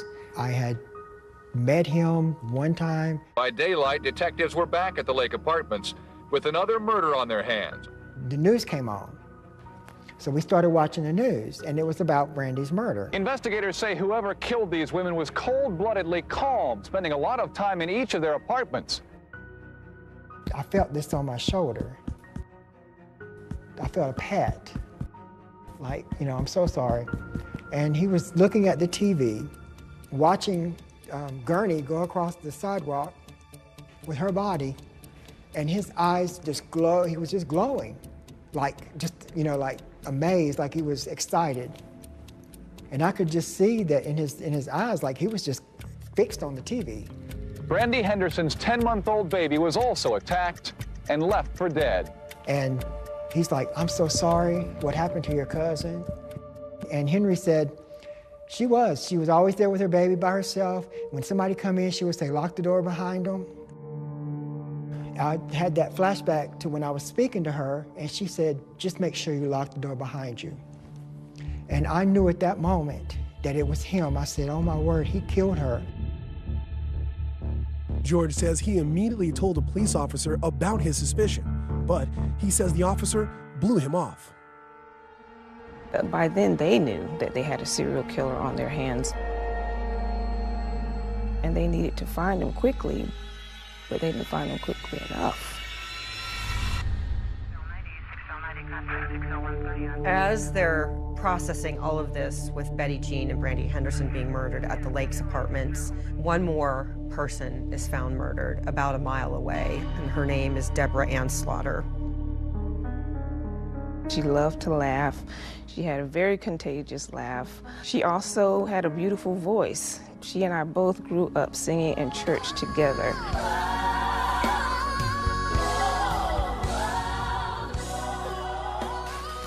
I remember Boyz II Men came on the radio singing The End of the Road. I just remember us going, to the end of the road, and I can't let go.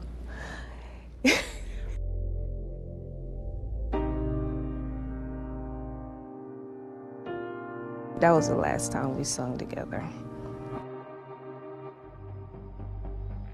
Deborah Slaughter lived in the Glen Hollow apartments, which were the same apartments that Audrey Spain lived in. Henry Wallace had also lived at Glen Hollow at one time, and Deborah worked at the Bojangles, same place where Henry Wallace worked. And my mother did give us warnings. Her exact words is, there's a serial killer in Charlotte, and I need y'all to be careful. And I would say to Deborah all the time, be careful. I always told her to be careful. But Deborah was a tough person, and she just wasn't scared of anything. It was this last Thursday the bodies of Brandy Henderson and Betty Jean Balcom were discovered. 2 days later, Deborah Slaughter was found just a mile away. At some point after letting this man into her home, Deborah Slaughter comes to a horrifying realization. Once his attack was on, Deborah Slaughter made the connection between the recent murders. At that point, she said, "You're him." So Deborah did fight because Deborah knew that she was going to die. Deborah Slaughter's case was much more violent than any of the other victims, and you could tell that there was a big struggle inside the home. She fought for her life. Lovey Slaughter sees it every time she closes her eyes, her daughter's body lying on the dining room floor of her apartment. When she knocked on the door just kind of pushed open, and she walked in.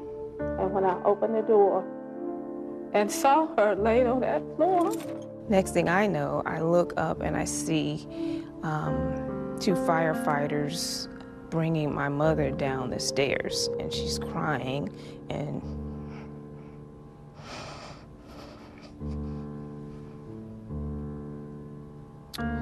the first thing she said is, "Deborah's gone." She said she's gone.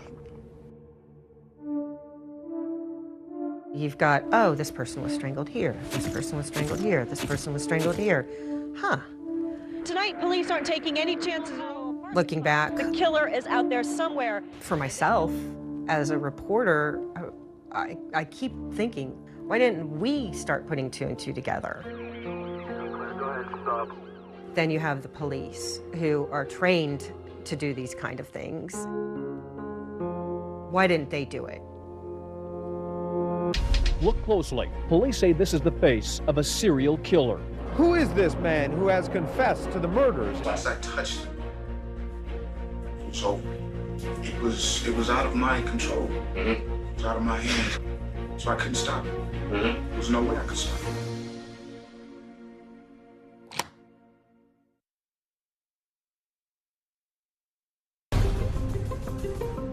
We have a possible serial killer working in the shadows. And when somebody is killing young black women, all black women in their 20s, all strangled to death in their own home. Is some kind of a bold demon here, one like never before. He's hiding in plain sight, and he's doing it very cleverly. He fools everybody. He portrayed himself as the big brother, as the good friend. And I remember him telling me, it's gonna be okay, she's gonna come back. He hugged me. He knew he had killed her. So he kind of walked into their life knowing that at some point he's gonna take their lives. I didn't want to, but something or somebody was taking over my body.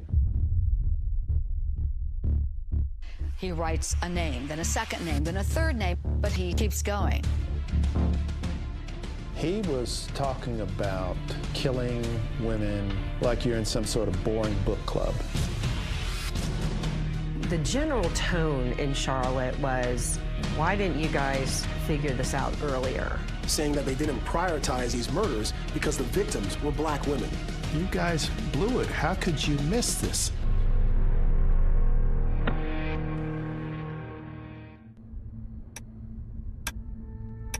It was this last Thursday the bodies of Brandy Henderson and Betty Jean Balcom were discovered. 2 days later, Deborah Slaughter was found just a mile away. Investigators have now contacted the FBI, trying to set up a profile of the killer. Use caution, be careful, and think before you open the door. We don't have a significant break anywhere in the case. We're still hoping that somebody may come forward with some information.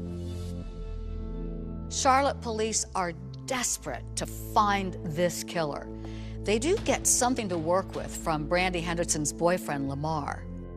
We asked him who would Brandy allow into the home without any problem. And he said Henry Wallace. Once the detective on Brandy Henderson's case got the names of who she would have let into the apartment, he went to see if any of them had any criminal history.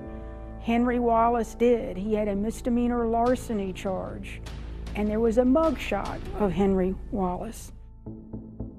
That's when Detective James Stansberry, who's been investigating the Vanessa Mack case, walks into the room. He comes in and he sees the photograph of Henry Wallace. In that mugshot, Henry Wallace is wearing a hoop cross earring in his ear. I looked at the photograph and something hit me. The detective remembers that from the ATM on Vanessa Mack's case. I saw the earring with the cross. And that's similar to the same earring that we saw on the picture of Henry Wallace's arrest photo. I see this and say, we may have something here. Investigators hope this car stolen from Balcom spawns new leads. Betty Jean's car is found across the street from the crime scene, Nissan Pulsar, and that was the biggest break that they've had to date, which was inevitably what led them to their suspect. They hit a jackpot near the trunk area of that car where they found a palm print. That palm print matched someone who was already in the system. That palm print came back to Henry Louis Wallace. So now we're going to look for the person, Henry Louis Wallace. March 12, 1994, around 2 in the afternoon, Deborah Slaughter's body is found. 3 hours later, police locate Henry Wallace and place him under arrest. And when the cops came in, he had bathroom door shut. And my bathroom door shut. Hiding in there? Hiding in there. Initially, he is not giving up the goods. The police sent in literally teams of detectives trying to get him to talk. He was like, I don't know what you're talking about. They sent in 2 more. I don't know what you're talking about. Enter Detective Tony Rice. Tony Rice goes into the room and started to talk to Henry. And he said, Henry, you mind if we just say a little prayer together? And he actually held Henry's hand and said a prayer. After the prayer, then Tony said, well, now, can you tell me about what happened? Henry said, give me a piece of paper. And he started writing down all the names of the women. He writes a name, then a second name, then a third name, and these are victims that police had already suspected him of murdering. But Henry Wallace keeps going. Another name, another name, another name. A total of 10 victims. Charlotte police are stunned. That was the first the police knew of the depth of how many people he had killed. Henry, if you would, go ahead and just talk up for me and state your full name. Henry Lewis Wallace. The police decided to record his confessions. Shauna Hawk, I really didn't have any intentions of doing what I did to Shauna. I stopped by to see Shauna one day, and she gave me a hug. And when she gave me a hug, I had her real close, and I said, I want you to have sex with me. She said, you're joking, right? I said, no, I'm not. It's not a joke. He gave a full confession. That's very unusual. Many of them deny it to their dying day, so to speak. But Henry Wallace didn't. I told her to get dressed. I took her to the bathroom. That's where I maneuvered the chokehold on her. And so she passed out, and I filled the bathtub with water and placed her in it. Coldest thing I ever heard in my life. He was talking about killing women like you're in some sort of boring book club. Henry Wallace admits he raped each of his victims before killing them, and usually robbed them. But what's really unusual is that Henry Wallace knew his victims, and they knew him. That's what's different. He knew them, and he had to know them. He couldn't kill a stranger, he said. I would always hear the voices of the people that I killed. I would always see them. I would always see a shadow of them. I would always hear their voices. I would always hear the, like, laughter from them. Shauna Hawk's mother, Dee Sumter, says that Henry Wallace actually showed up at Shauna's wake. I'm thinking, this is some kind of a bold demon here, one like never before. Had the literal gall to show up at a service for someone that he knew he personally killed. The thing that makes my blood run cold and just sends shock shivers up and down my spine is the fact that I saw him after Shauna was murdered, and he expressed his condolences, and he hugged me, told me how sorry he was. And he knew he had killed her. I wanted to tell her so bad, Dee, I killed your daughter. But I was so scared. I was so scared. I couldn't do it. I mean, to be hugged by your child's murderer, showing up and sending his sympathies, that is some cold, calculated stuff going on right there. We begin to get a bit of a portrait of Henry Wallace emerging from the photos shown in court. He had many strengths in growing up. People liked him, and he was social. Henry was a great person, very nice guy, got along well with everyone. Yearbook photos and schoolmates who spent time with him. But he also had some obviously very lethal problems. He would have had every opportunity in the world with any of us. He could have easily gotten any of us, but he didn't.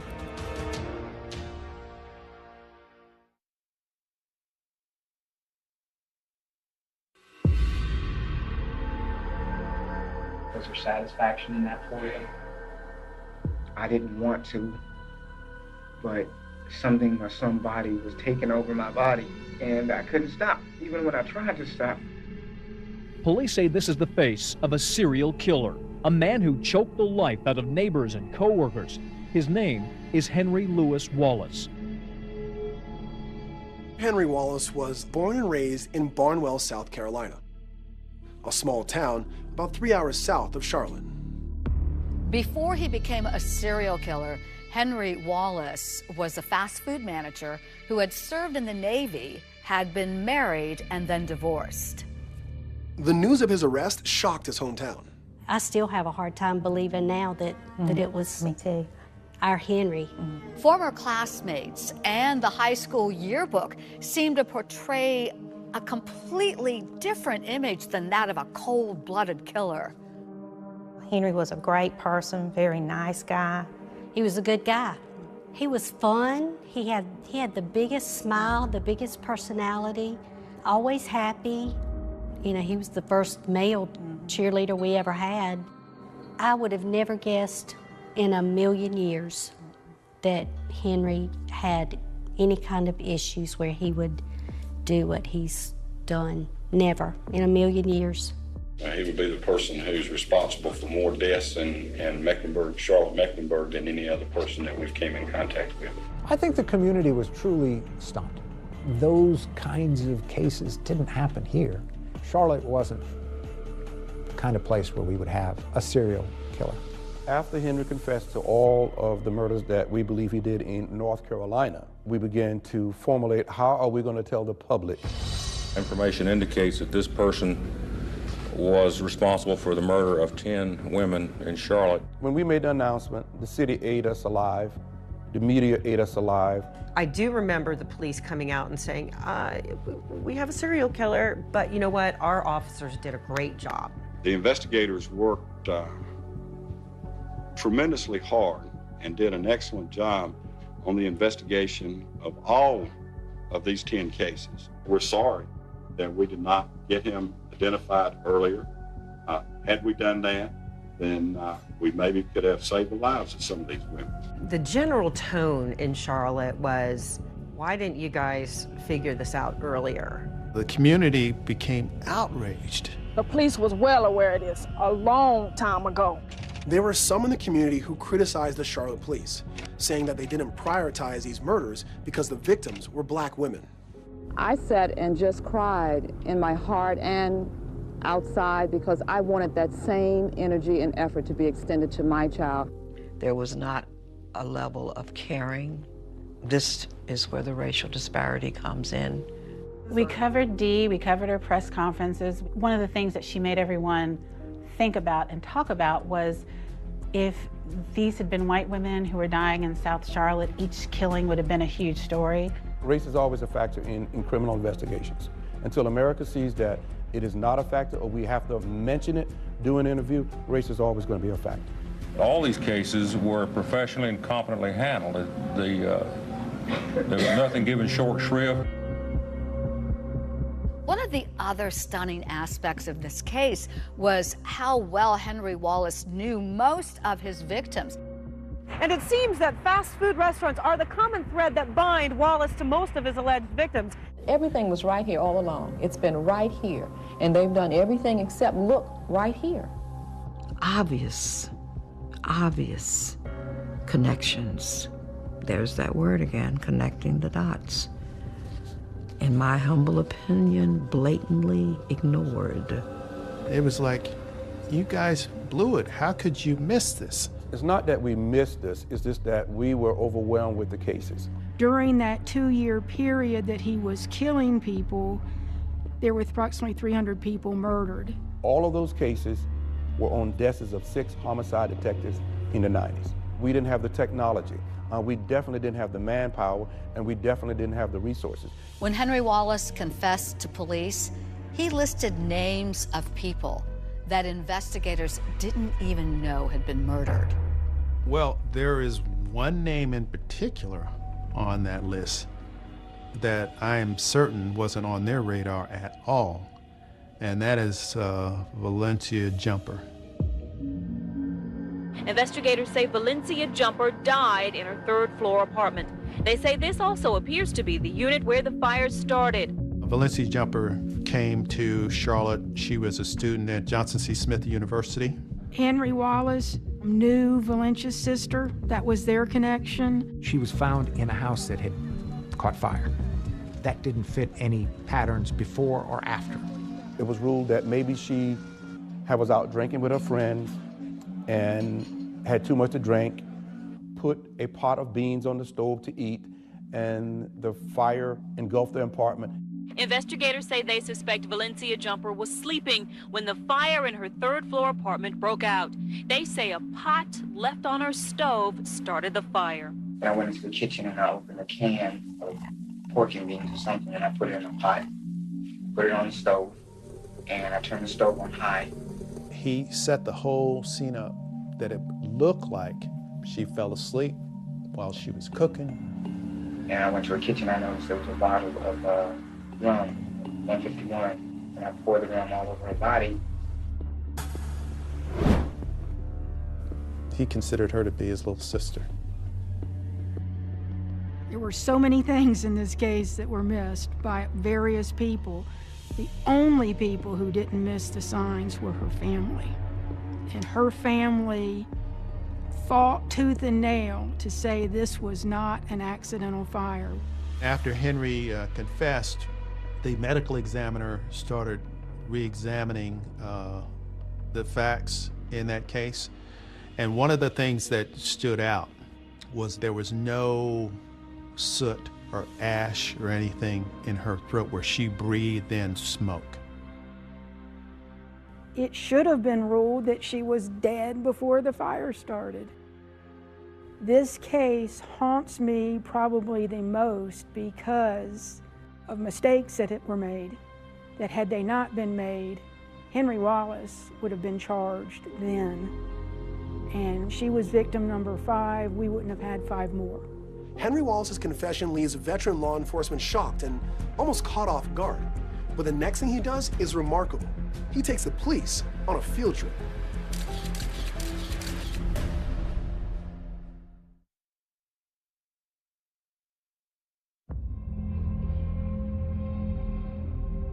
I knew this day was coming. I mean, I knew and I wanted it to come. And there have been several times during the actual crime that I was committing, I wanted to die. I ruined everything, man. Henry Louis Wallace knew all of his victims, and they felt comfortable with him because he portrayed himself as the big brother, as the good friend. Always very polite. It's the only male neighbor that I would even let in when my boyfriend wasn't at home. I mean, he was a friend. I trusted him. Henry was like the perfect human predator.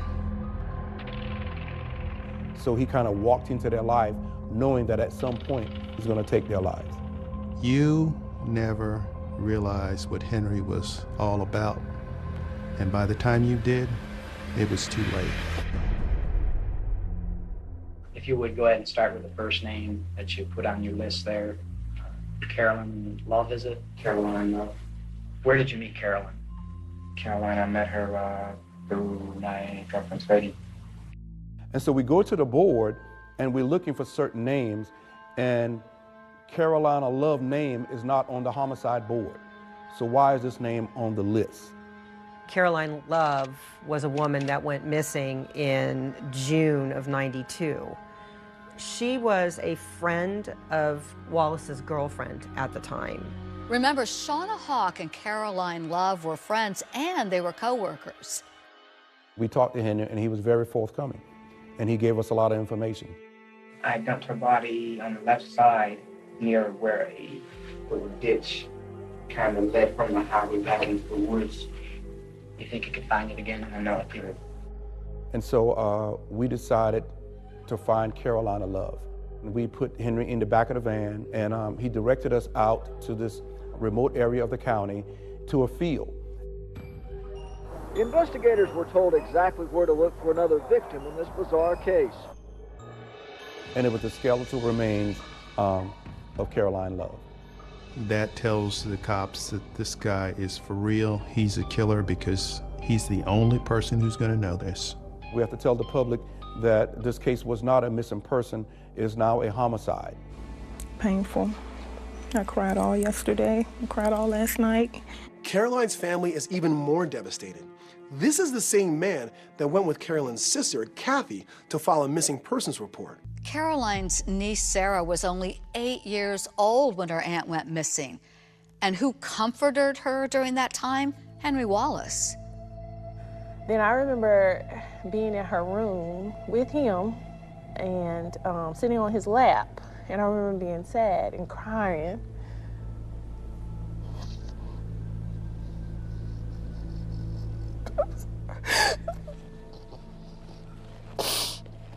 And I remember him telling me, it's gonna be okay, she's gonna come back. The same day that Henry is consoling Sarah, the police arrive to speak with Caroline's family. They have no idea the killer is in their midst, listening to every word. And in talking to him, he remembered us talking to Caroline Love's family about her having an orange jumpsuit from Bojangles.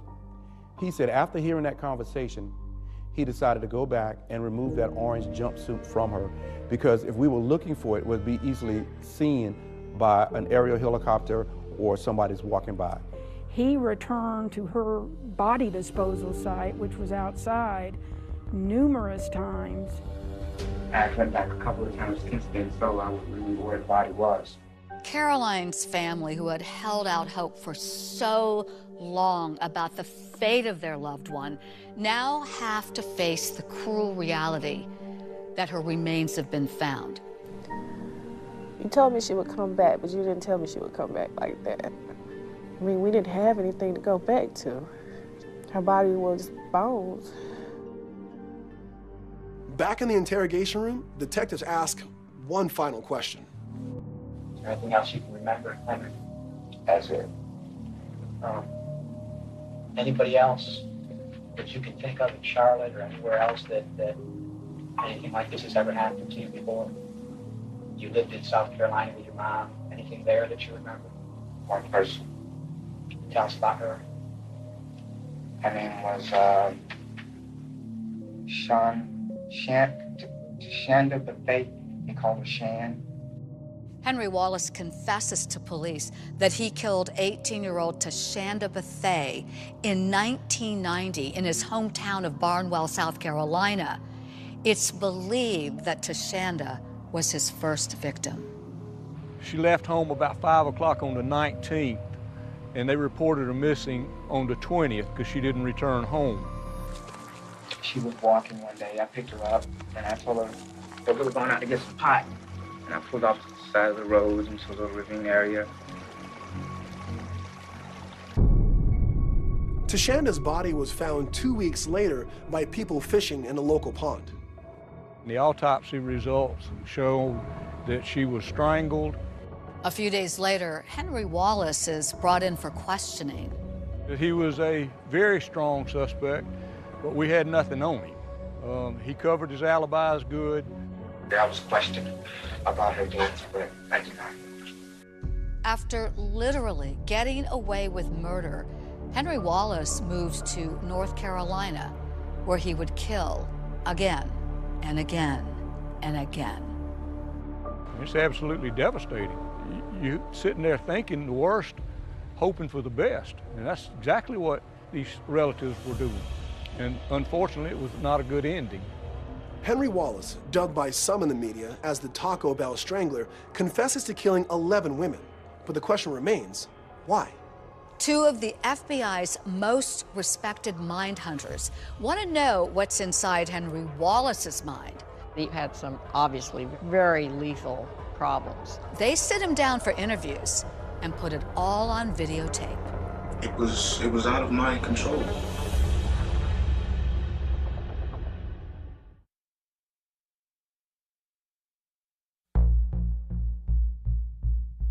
For years, the FBI has been developing behavioral profiling techniques. And there's a woman named Ann Burgess, a professor and author from Boston College, who has helped them. Until we understand what's going on in the mind of the criminal, we're going to have more and more victims.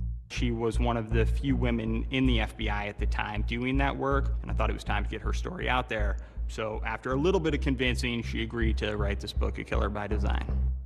Wallace is featured in the book because he was a really interesting case. Henry Wallace was, not that we would call him atypical, but certainly very different from some of the others. People liked him, and he was social. Burgess was tapped by Henry Wallace's defense team to do an analysis on his mind. The jury was to decide whether he deserved death or whether he deserved life. They just asked us to do a background and present what we thought. She and retired FBI agent Robert Ressler visited Wallace inside the jail and conducted interviews. All of it was put on videotape. The footage was provided exclusively to ABC News 2020. Henry Wallace was quite open in what he talked about. He had many strengths in growing up, but he also had some obviously very lethal problems. Do you understand any of this any better since you had a chance to kind of reflect on it? Within this shell, there are two people. One person being a chameleon. He will adapt to anything, any environment, any situation, and he's a very well respected, very well liked person. He almost lures the women in for the other person. So he had good Henry and bad Henry. Good Henry was a friendly person that made friends very easily, dated women very easily. But then he said the bad Henry would come out, the monster, so to speak. He came out, he was angry, he had to kill them. Why he couldn't stay good Henry for a long time, we don't know, but he just couldn't. But what's generating the anger? Experiences in the past. One of the reasons that Wallace points to for committing his crimes is he did have a really tough upbringing. Henry tells them that when he was a child, he was molested. He also reveals that he and his mother, when he was growing up, had an extremely volatile relationship. I was terrified of my mother. Terrified. From the beatings.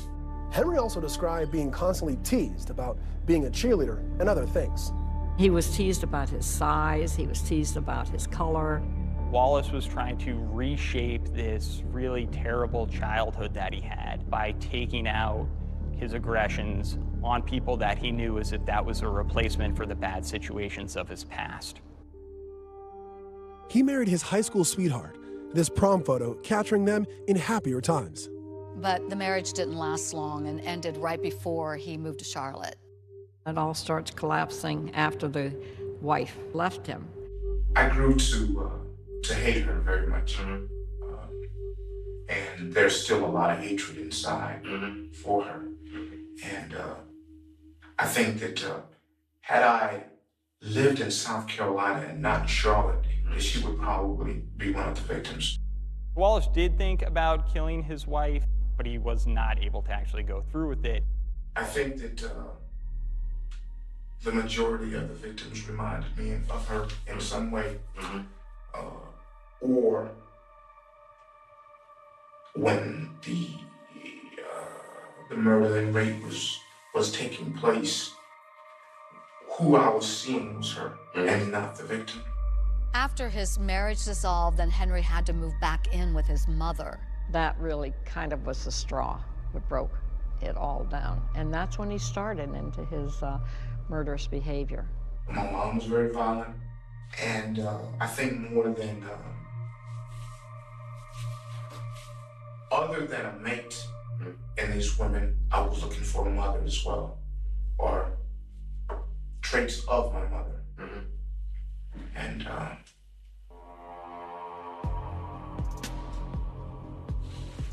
they were there, and all of them. Henry Wallace was danger disguised as a friend, and his victims never saw him coming. They felt comfortable with him because he portrayed himself as the big brother, as the good friend. I think that was one of his motivations in a lot of these killings, was they were women he liked who didn't like him that way. That's a more classic kind of a type of motive, if you will, for a serial killer. One of the biggest questions for Burgess and Ressler was, how did Henry Wallace evade police for so long? The only time that the police were concerned when the two murders occurred on the same day.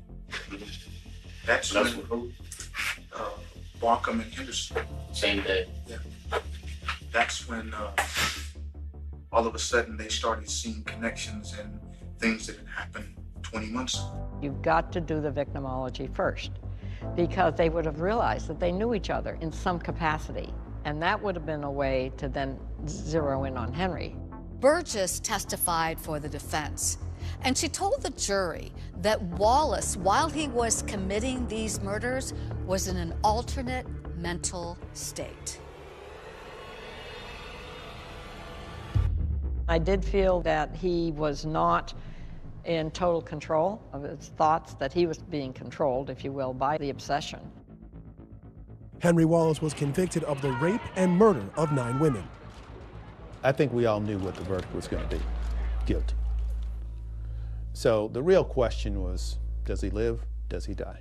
The jury recommended death. And again, I don't think anyone was terribly surprised. It's such a sad case. It's not like you celebrate. I just want people to not forget, you know, what happened to these girls in Charlotte, North Carolina. We don't want people to go around and hear the name Henry Wallace and not know who he is, you know, because, you know, he was a black serial killer that killed a lot of black women. I want the world to know what happened and that these girls' lives mattered. Finally, there's justice. But there's one more victim of Henry Wallace's rampage. The sole survivor is now all grown up.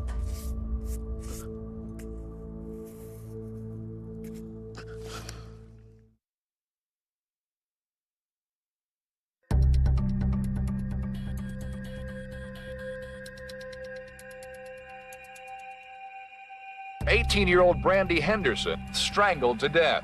Brandy Henderson's 10-month-old baby was also attacked and left for dead. Henry said he got mad and said, "You gotta do something with this baby. You gotta shut this baby up," because Tyrese was sitting right there beside her. He was pulling on his mom, on Brandy. So he took a pair of shorts and tied around his neck until he got quiet. I think about Brandy's child often. How do you go on with your life? How does any loved one go on with their life when something this horrible happens? The picture that we took of him at the hospital, it's like I still see that picture in my mind every day. After he got out of the hospital, his father took him to Chicago. And when Tyrese was 5, his father passed away. I'm still here. If it wasn't me reading these stories, I would have thought that I had died. So I'm like, reading these, well, I know this baby died. I know this. He survived? Are you freaking serious? He's well, he has a family, he's married, he's doing something with himself. You know those Pop Rock candies? That's like him. That's exactly what I can describe him as. He's a ball of energy.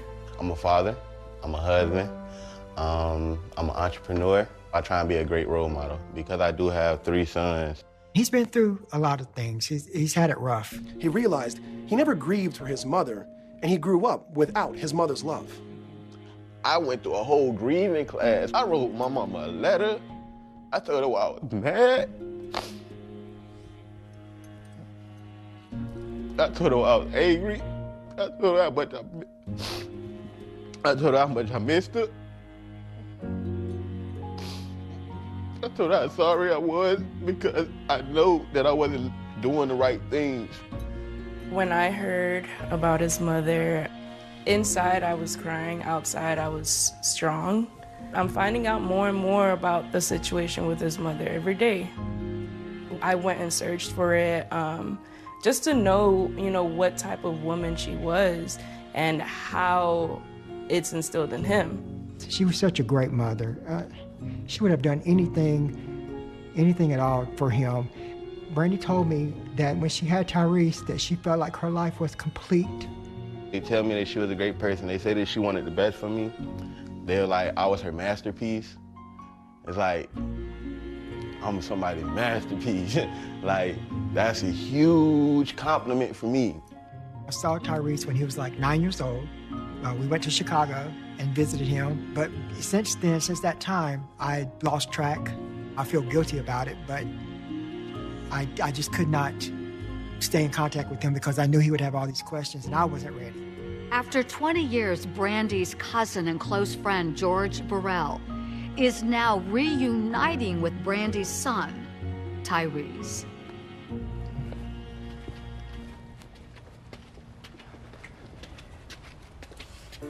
What's up, dog? Oh, man.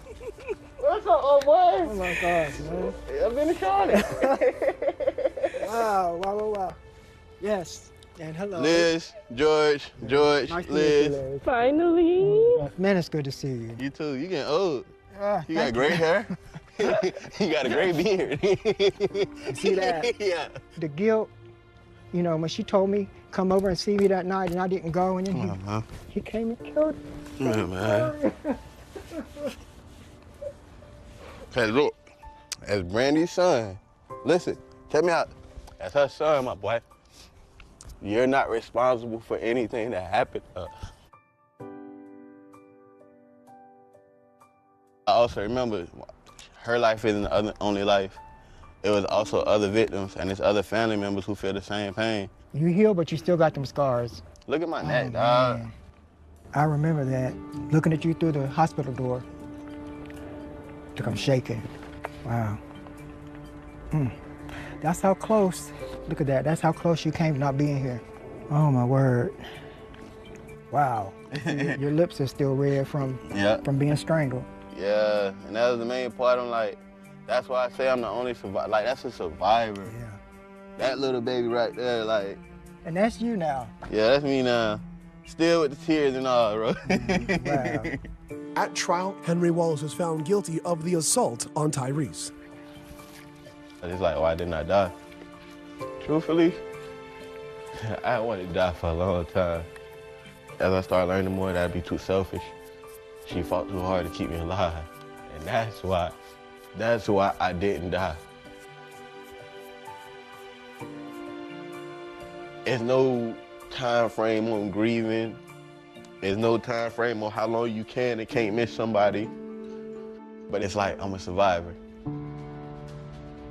Wallace was sentenced to death, but now he's asking a judge for a new trial. For him to be here pleading for his life, not fair. It's not justice. And I just believe it's time. It's time for us to finally see that end.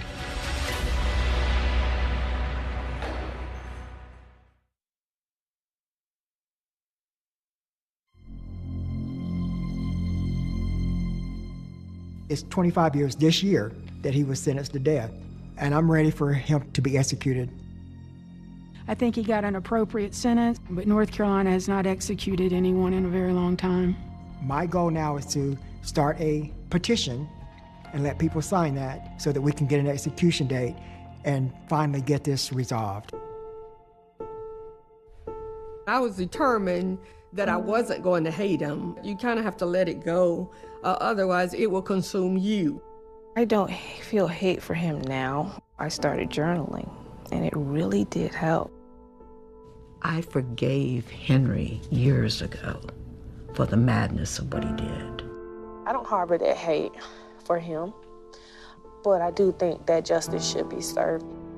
Audrey is buried in South Carolina. My dad donated an acre of land for a new cemetery, and Audrey was the first one buried in that cemetery. She has a niece named Audrey Lynette Franklin. Part of her legacy will definitely continue, so we're excited about that. She does have a son. His name is Eric Slaughter.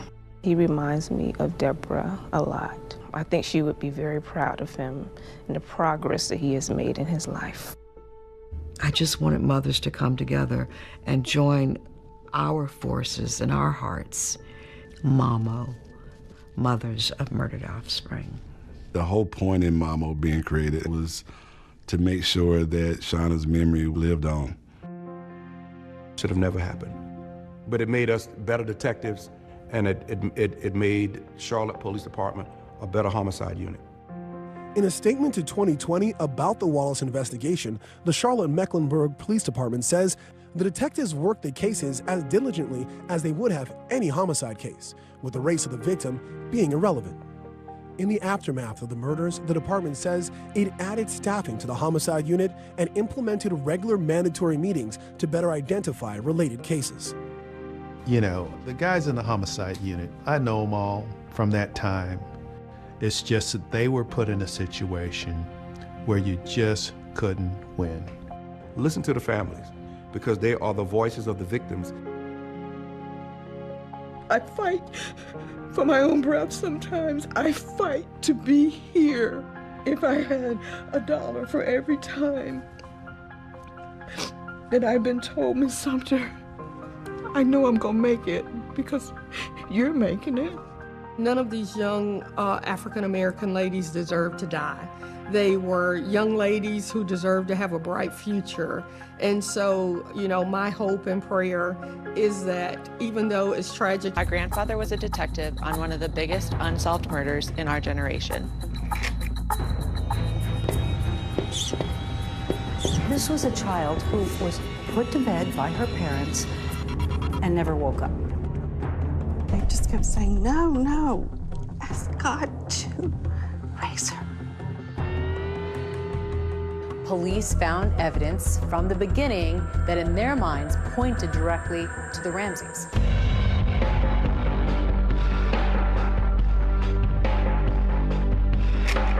They knew at the time that there was DNA and that it was not the Ramsey's DNA. We, the media, lapped up what the Boulder Police Department wanted to tell us. All of us that wanted to pursue the intruder were being removed from the case. And he just said, I have a name, I want you to write it down. And I did, and he said, that's where you start.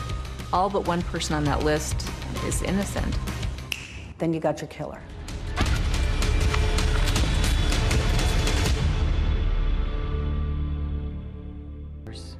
Until the day we die, we'll be looking for the person that murdered our daughter.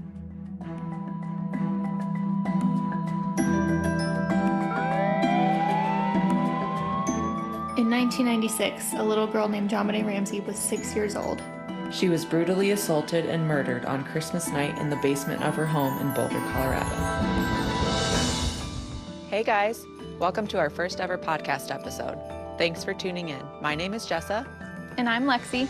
And we're sisters. I think there's a new generation who's into the JonBenet Ramsey case, who were her age and were told to stay inside by their parents when she was murdered. I think, yeah, growing up it scared me a little bit because we were the same age and, you know, same state and blonde hair, blue eye, you know, it was a little bit scary. I remember thinking that I could not believe that this happened like so close to our home. You think that your home is safe, that this place is safe, and you just don't think that it could have happened here, and it did.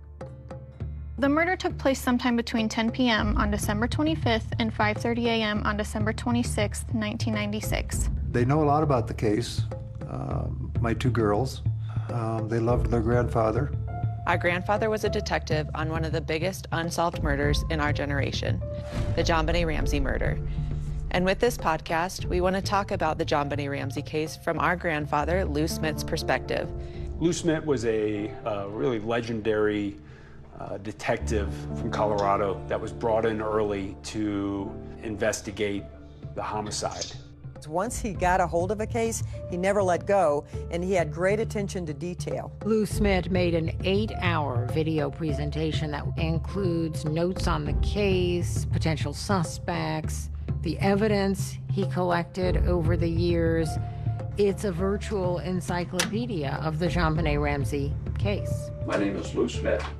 I'm a retired homicide detective from the Colorado Springs Police Department, and I have worked the Ramsey case now for approximately 10 years.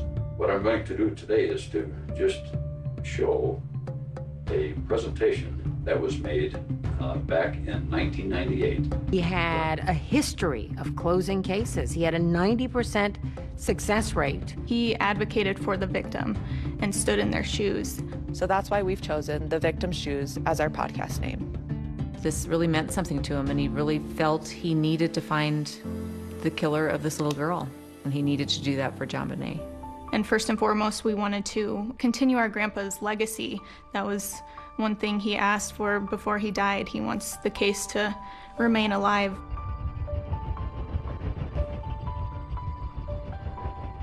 There's a saying here in Colorado that Boulder is 30 square miles of fantasy surrounded by reality.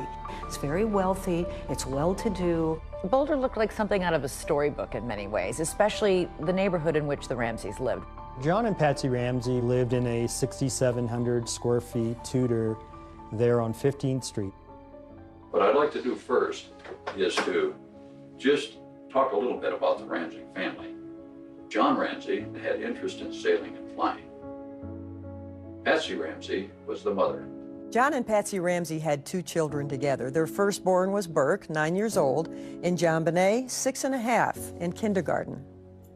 I'm a daughter, I'm a sister, I'm a friend, I'm a wife and a mother. John used to tell people that I invested in futures, the futures of my children. That's how I usually answer my occupation. My name is John Andrew Ramsey. JonBenét's half-brother. JonBenét would go around and ask everybody how their day was and what they did, and he was just an energetic and fun kid. By all accounts, they were a happy couple. Patsy was a high society woman from Atlanta. John was a smart guy who had just been nominated or voted as Entrepreneur of the Year. Patsy Ramsey was a stylish woman. She was a former beauty queen, Miss West Virginia.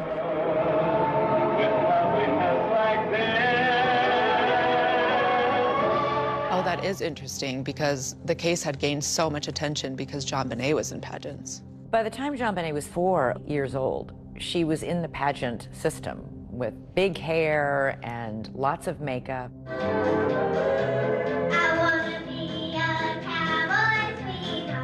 I think it starts with the video of JonBenét.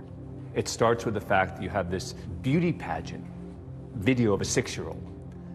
That is where this starts, is people start saying, what's that about? How could that have played in? I think it also touches on parents who have young kids, like, could this happen to me? I really believe that if we hadn't seen the beauty pageant photos of JonBenét Ramsey, it might have just gone into the ether as another child murder. Hundreds of children are murdered in America every year. But this one captivated us because we saw the beauty pageant pictures. Hello, I'm Patsy Ramsey. This is JonBenét. She's 4, Burke is 7. Well, Christmas seemed to be kind of a crescendo for our family. It just became this moment that we all look forward to, and it's a day of peace and quiet. Christmas was Patsy's favorite time, and she really went all out. She had a Christmas tree for every room, and every tree had a theme. The windows were done with garland, the staircases had garland, there were red ribbons everywhere. Everything was about entertaining, and she loved people. She loved to make people feel good. And from all of us at our house to everyone at your house, Merry Christmas and the happiest of New Year's. There was plenty to celebrate in the Ramsey home. Patsy Ramsey had recently been declared clear of this ovarian cancer that she had battled. And that was a huge relief to come back from stage 4 cancer. Plenty to celebrate that Christmas. So on Christmas Day, the Ramsey family opened presents at their home that morning. Patsy made pancakes, JonBenét rode her bike around on the patio, and both JonBenét and Burke had friends over to play that morning. The kids went outside to play with their friends with their new presents. They were going to a friend's house for dinner that night.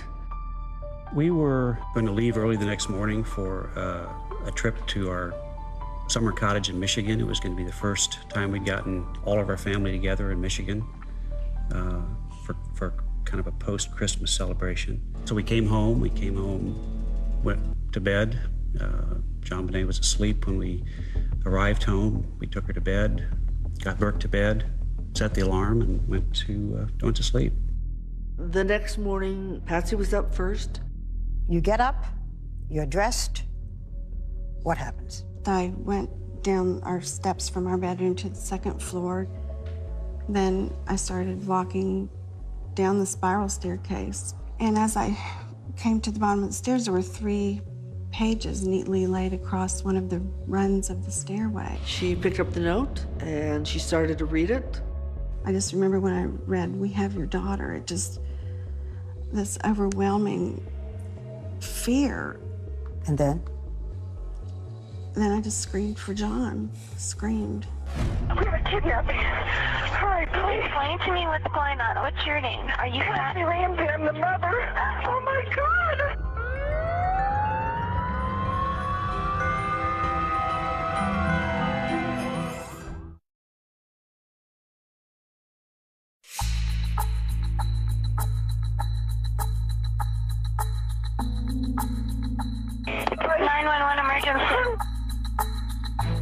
I was the call taker that night shift when the call came in.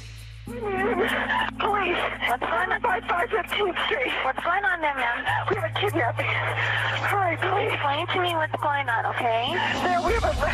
There's a note left and our daughter's gone. There's a ransom note here. It's a ransom note? Oh my God! Please. She's hysterical. And she says there's a kidnapping. Please. I'm sending an officer over, okay? Please. Do you know how long she's been gone? No, I don't. Please, we just got up and she's right here. Oh my God, please. The note said, if you do anything, if police come, if FBI come, your daughter will die. You called 911. Yes, I did. I had to do something. I had to take action. And I mean, all this happened in a matter of moments. Patsy calls 911 at 5:52 a.m. and the first officer arrives at 5:55. Wow, that's fast. I know, that's really fast. More friends start to arrive and more officers start to arrive. So at this point, lots of people are at the house. We called friends for help at that point. Your daughter is gone. Desperate. She's in the hands of a madman. My phone rang. Pam, they've got her. What do you mean they've got her? They've kidnapped JonBenét. She's gone.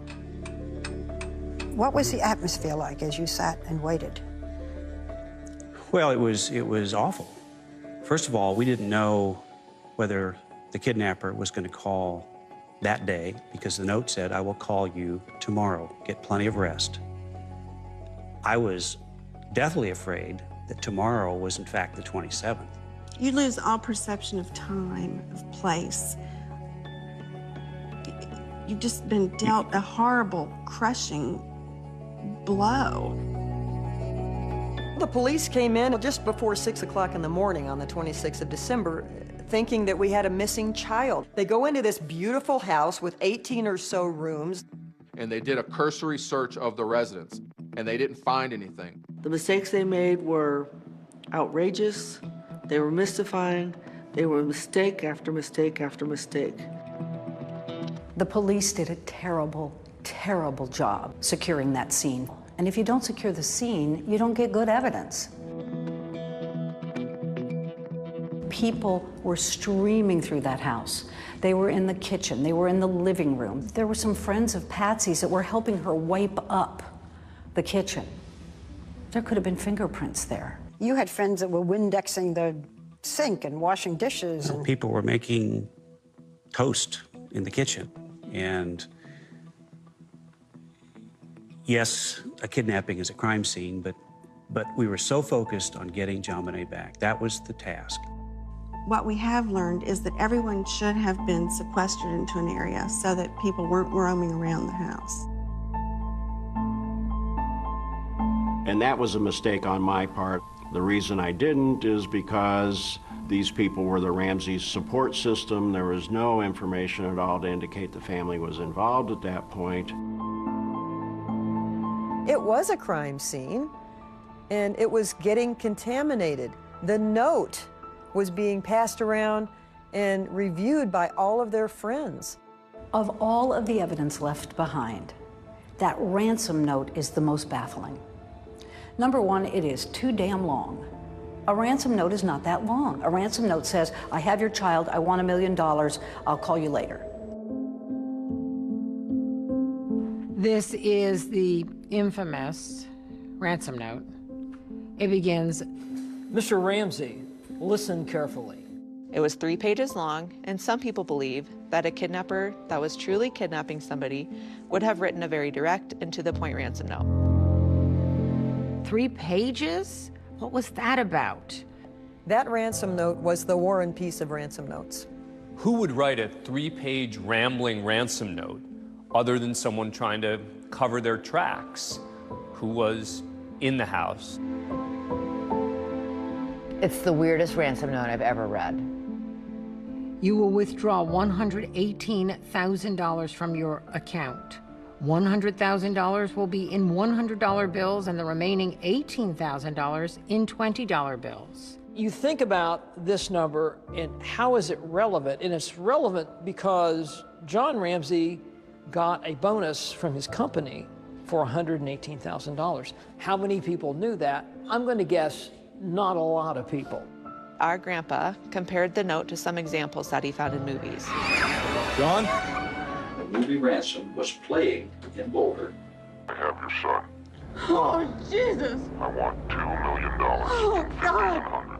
In that particular movie, a fat cat industrialist, his son was kidnapped. There's a lot of the same verbiage in this note as was in even the note that was written in that particular movie.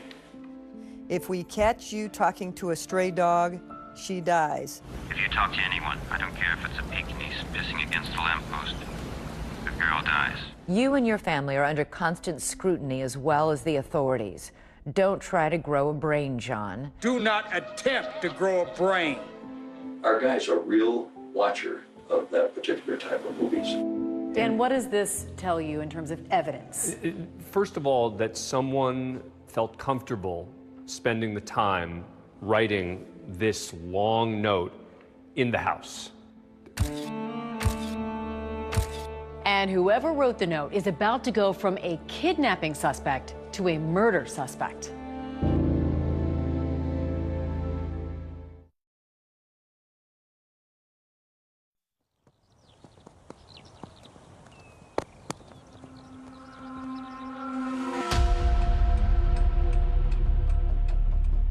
The ransom note had indicated there would be a call between 8 and 10 a.m.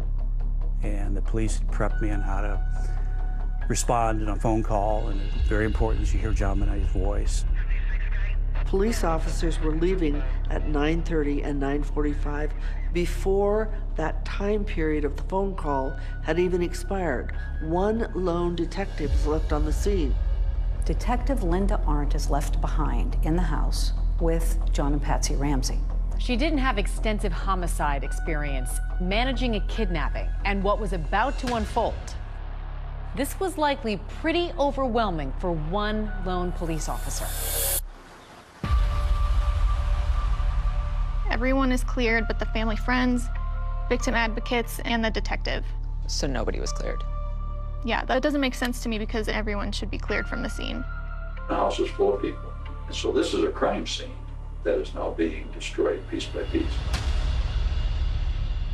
I was praying. Linda Arndt had said to me, we're hopeful that the kidnappers will just drop JonBené off someplace. And I kept looking out the window, clutching this cross and just imagining that she was going to come running down the street. They're waiting for a telephone call from the kidnapper. What's going to happen next?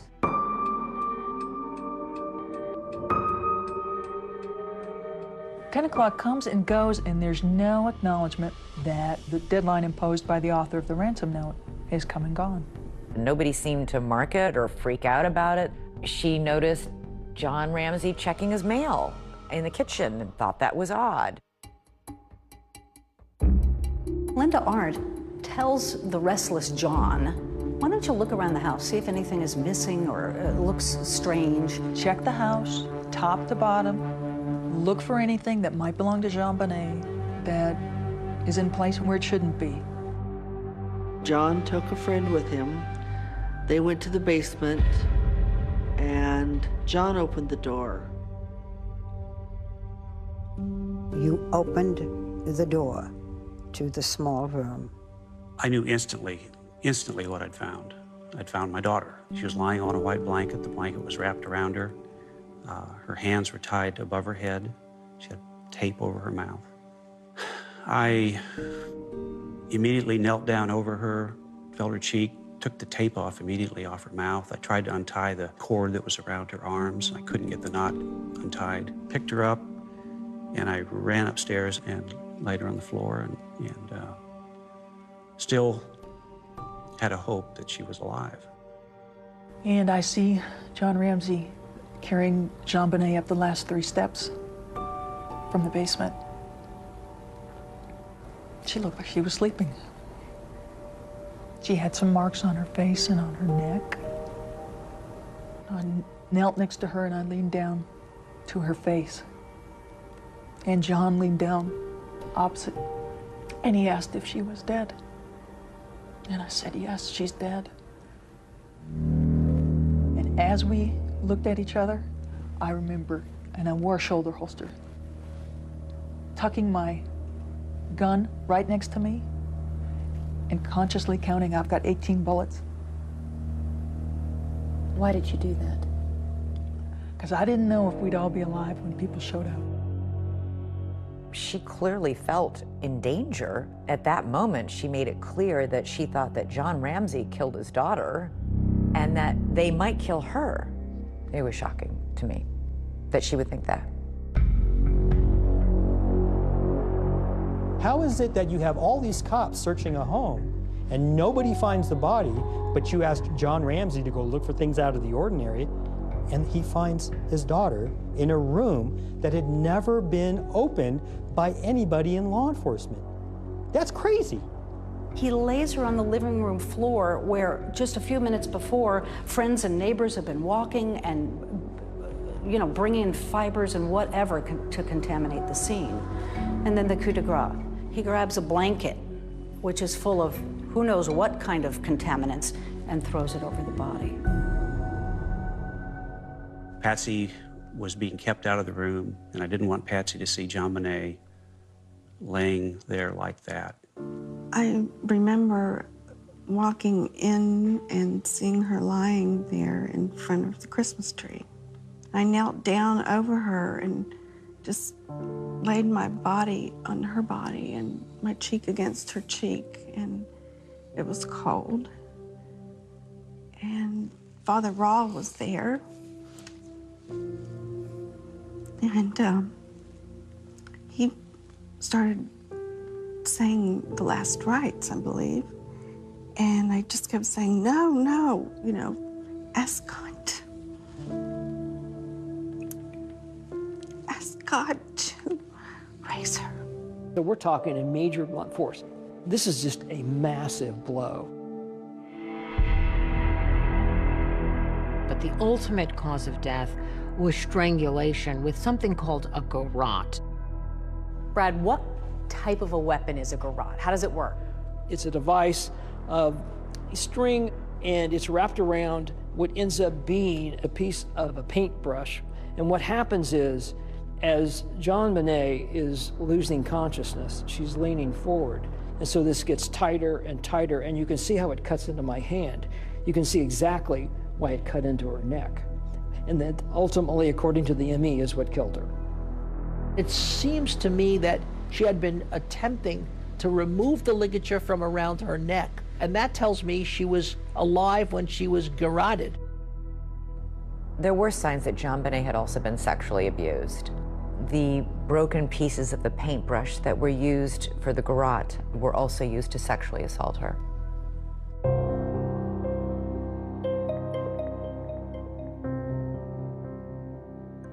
What does it tell you about the murderer? Just how vicious and awful this death was for her.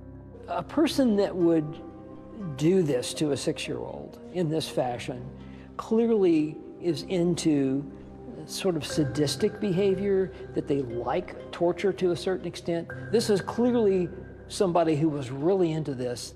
And was here with the intent to kill. There was no evidence of a break-in. There was no jimmying on the front door. There were 4 people in that house, and 1 died overnight. From the very beginning, they suspected the parents. Within minutes of JonBenét's body being found, this was who they were going to go after, and that's what they did. The police are thinking, we got to talk to those parents, and we got to talk to them right now before they start getting their story straight together.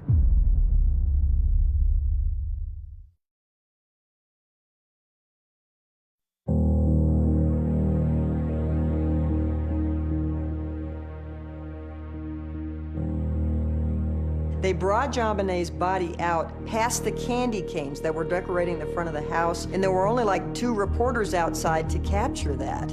And then the storm happened. JonBenét Ramsey, the little girl in Colorado, was murdered. Beauty queen JonBenét. JonBenét's murder has frightened residents of Boulder. News outlets from around the world had descended upon Boulder and were just hiding in trees and bushes and digging through our trash, following me around town. I mean, it was war. The JonBenét Ramsey case was completely out of control. You also have to remember the O.J. Simpson case had wrapped up. The 24-hour news cycle, their content had dried up. And so along came the Ramsey family, and we fit right into that slot. JonBenét Ramsey was a precocious 6-year-old. She had been strangled to death in the basement of her own home. You have the shock, this incredibly horrendous crime, and then you have these videos that surface.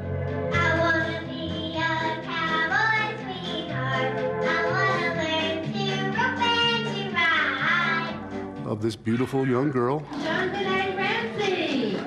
Dark blonde hair and green eyes. Dancing in her costumes, and those were the first viral videos.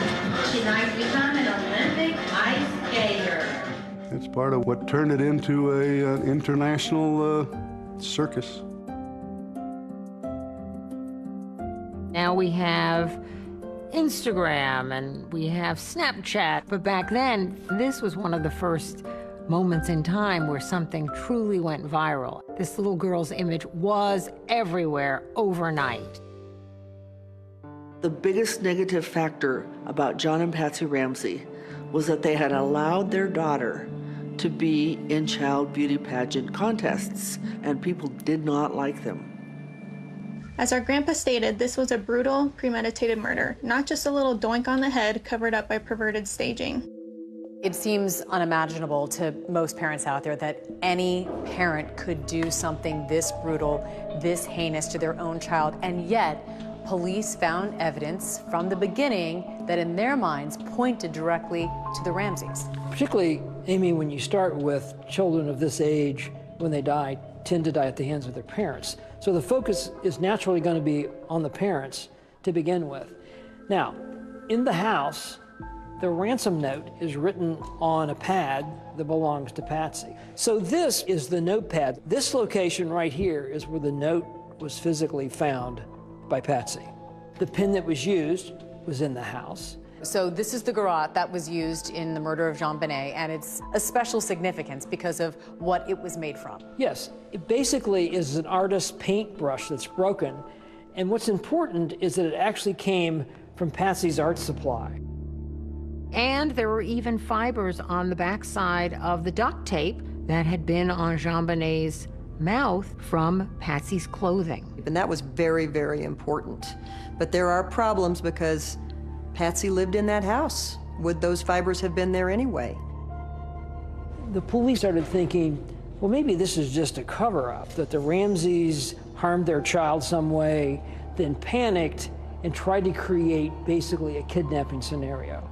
Patsy and John should have been taken to the police station immediately for separate interviews, for examination of their body for defensive wounds, for collection of their clothing. That never happened. At this point, they haven't interviewed the mother or father. Not surprisingly, they're still very grief-stricken. They have not been in any kind of condition to be interviewed. A couple of days after he finds his daughter's body in the basement, police speak with John Ramsey, but this is not a formal interrogation. My father, myself, we all marched into that police station, gave blood, we gave hair, we gave fingerprints. The thing that really stuck with me is 2 detectives hand me their business cards, and one says narcotics officer and the other says auto theft. And I buried my head into my hands because I knew at that point we were in a bad spot. Boulder police didn't have the resources to solve a complex homicide. John interviewed with Boulder police. Patsy's doctor said she was too medicated and unable to get out of bed. The police were faced with lawyers and wealthy friends, people in the community who told the police, please give them room, they're grieving, what's the matter with you? Though the police had spoken to the Ramseys, what they really wanted to do was formally interrogate them. The police are thinking, we got to talk to those parents, and we got to talk to them right now before they start getting their story straight together. Your lawyers advised you then not to submit to police questions. Why not, people say? Wouldn't you have wanted to tell them everything? Well, I don't recall that our lawyers told us that at the time. We said, you know, yeah, we want to keep working with you, but can't you come here? We can't go out. Patsy was in bed. Patsy was barely able to move. We were perfectly willing and anxious to work with the police to find the killer. We had a higher priority at that point, and that was to bury our daughter. The family is flying the body back to Atlanta for burial. On New Year's Eve, JonBenét was laid to rest just outside of Atlanta, Georgia. This service is in loving memory of JonBenét Patricia Ramsey. We flew back to Atlanta to bury JonBenét, Atlanta being our home. Atlanta being where my oldest sister Beth is buried. We give thanks today for JonBenét, for the love that she had for her parents. I want to go back to the funeral. Whatever we do, we're gonna go through it together. We may not get far, but sure as the star, wherever we are, it's together. Wherever we are, it's together. We sang that. She and I sang that together. We'd sing it driving in the car, and we just knew that we would always be together in everything. I wanted my children to know that I was with them through thick and thin, regardless of what happened in life. You know, unconditional love. Oh, look at that. You can go places now. Every murder case that I've ever done, the parents are so grief-stricken, but they sometimes make a nuisance out of themselves at the police department. The Ramseys, literally the day after JonBenét's funeral, sit down for a television interview. The next thing the police knew, they were on CNN.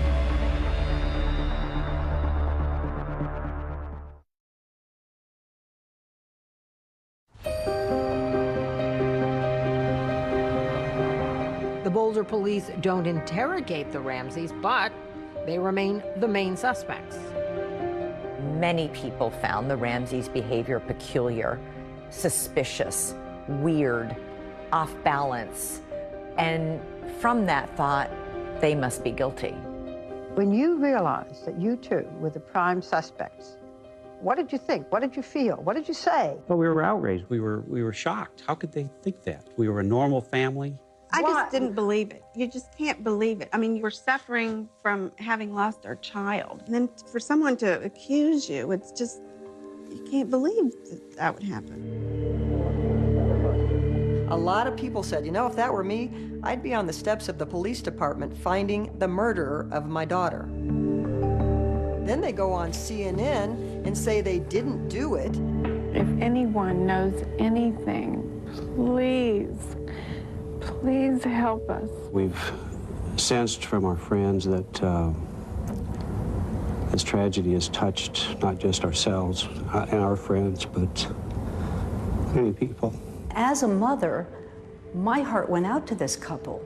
And if I were a resident of Boulder, I will tell my friends to keep your babies close to you. There's someone out there. But my journalistic brain said to me, this isn't right. They should be talking to the police, not the public.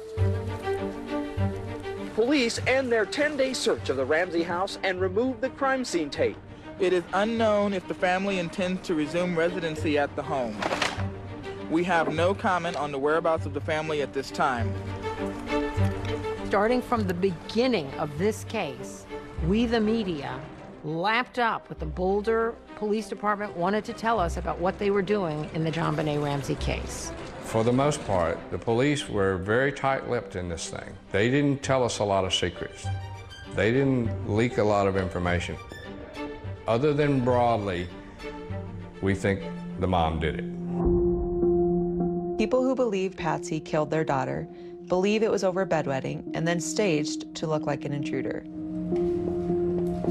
The bedwetting theory was a big theory at the time. The bedwetting theory suggests that Patsy was angry with JonBenét and killed her because the bed was wet. I'm a cancer survivor of stage 4 cancer. When you are standing on the brink of death with a terminal illness, your priorities suddenly line up. Bedwetting is totally insignificant. I love my children. I wouldn't harm them for anything in the world. But Americans were fascinated with the possibility that the Ramseys might have done this. What happened in that house? Did she go berserk and hurt JonBenét, by accident, not on purpose certainly? Did Burke hurt her by mistake and cause her death? It was leaked by Boulder police that it was possible that Burke Ramsey's voice was on the 911 call that Patsy had made. Patsy? Patsy? The 911 operator believed that she heard an unexplained voice at the end of the 911 call. Patsy Ramsey has put the phone down, but she hasn't hung it up. And the 911 recording continues. I heard her say, "Okay, I've called the police, now what?" And I thought, huh. And then I heard two people talking to her, and I heard a male voice respond, and then I heard a more faint voice respond. Some speculated at the time that faint voice might have been Burke, but the family denied it, saying he was asleep at the time. We asked an expert to weigh in on the call. My name is Ed Primo. I'm an audio-video forensic expert. And I was asked about what people have heard throughout the years from this 911 call. Here we go. What's your name? Are you Oh my God! So when Patsy is speaking to the operator, we could clearly see bright yellow and orange colors. And as I zoom in to the recording here, I can see the formants. This is a visual representation of sound. The brighter the color, the louder the volume. Patsy? Patsy? The sound changes right here, the section in question where people are hearing voices. We can see some sounds, but we don't see the formants like we saw over here. So I can't rely on those being words. There's just not enough signal-to-noise ratio in order to be able to perceive what those sounds are. They could be noise, and they could be voices. I just can't, as a scientist, arrive at a reasonable conclusion. The Secret Service and the FBI also concluded that no additional conversation is audible. I think we've given way too much weight on whether or not Burke Ramsey was present when Mom makes the 911 call. If Burke's voice was there, or John Ramsey's voice is there, does that mean they're the killer? And it's important to remember that the Boulder police never considered Burke a suspect. They suspected the parents, even though the Ramseys had no history of abuse or neglect of their children. All the evidence shows me that up until this point, they were devoted parents. Would you get up in the middle of the night and slaughter your child? We're parents. We love our children. There's so many puzzle pieces here that just don't fit. Do you really think your daughter's murderer will be found? Yes, I do. Because the killer has never been pursued. An objective, wide investigation hasn't taken place. The parents have been focused on. That's all that's been done. It might be an unknown entity then, not one of the suspects we've all been currently talking about and dissecting. I don't think it's any of the suspects we're talking about. What we know is that just within a few mile radius of the Ramseys' home, there was approximately 38 to 40 sex offenders in that area. And the question is, have they all been completely vetted? Was it an accident? Was it intentional, premeditated? I want to say something to the person or persons that took this baby from us. The list of suspects narrows. Soon, there will be no one on the list but you.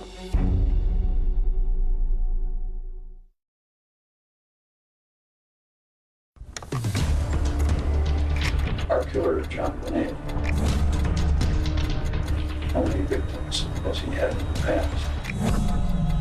And how many victims is he going to have in the future?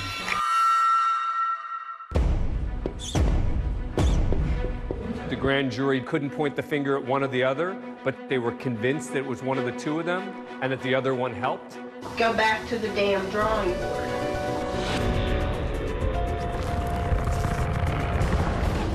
There was a person seen going across the lawn of the Ramsey house. Lou dedicated a big part of his life to finding JonBenét's murderer. Detective Lou Smit was like, whoa. He just said, I have a name. I want you to write it down. Lou took all of the information that he had and developed a database. 3 generations of my family has been involved working on the JonBenet Ramsey case. First officer arrives at 5:55. Wow, that's fast. I know, that's really fast. Lou Smit's family believes that all but one person on that list is innocent. We're in better position today than we've ever been to solve the JonBenet Ramsey case.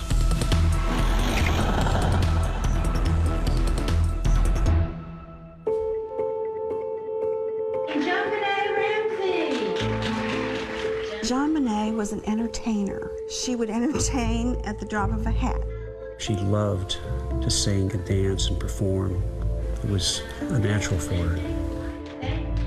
I competed with JonBenet. She had all these wonderful costumes and outfits, and she had this presence. Third runner-up, JonBenet. It wasn't really a competition to her. It was more of like, this is fun, like let's go on stage and do that. My name is JonBenet Ramsey, and I'm 5.5. What is your favorite animal at the zoo? The monkeys, because they laugh and stuff and hang around. Today, that little girl would be 30 years old. I was her age. She would be my age now. She would be pursuing her own career. She never got to grow up. She is frozen in time now.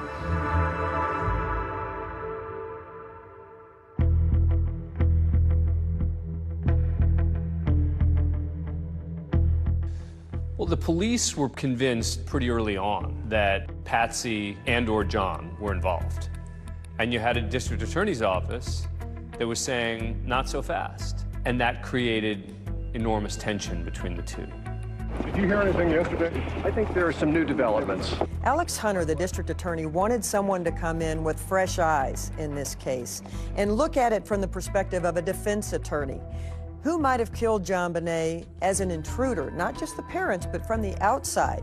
Boulder DA Alex Hunter brought Lou Smit out of retirement to help solve the Ramsey case. One of the great challenges is to try to do the case right. And, you know, I think we're making efforts to meet that challenge by involving people like Lou Smit. The legendary investigator, Lou Smit. He had a history of closing cases. He had such tenacity. He was a bulldog. Once he got something in his mind, you know, once he got the reins in his teeth, he was not letting go. Lou Smit was my father. He was just known as, you know, the detective that solved cases. When he got to a murder scene, he spent time dictating everything he saw. Where the sun was in the sky, what the weather conditions were like, what the neighboring houses looked like. Our grandfather was a detective on one of the biggest unsolved murders in our generation. Prior to this case, Lou Smit had investigated over 200 homicide cases that led to arrests and convictions. Lou dedicated a big part of his life to finding JonBenét's murderer. When he started his investigation, he felt like everybody else did, that it was probably one of the two parents. It seemed as though the parents were probably involved in it. I thought this would be a fairly easy case. I thought it would be a slam dunk. And I even remember talking to my daughter. I kind of joked with her, saying that, you know, if somebody did get in the house, it must have been Santa Claus coming down the chimney. It was within a couple of days after my dad started on the investigation, when he had a chance to review pictures, the evidence, that he was already saying, I think that they need to look the other way.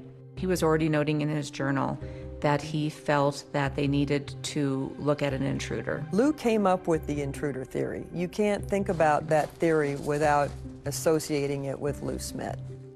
The first thing that stood out to him was an open window in the basement. There was a suitcase propped up against it. He didn't buy the Boulder Police Department's conclusion that no one could get in that basement window. He began to say maybe somebody did get into that house. I'll show you how easily it can be done. So what did Lou Smit do? He went and climbed in the window himself with a camera rolling to prove that it could be done.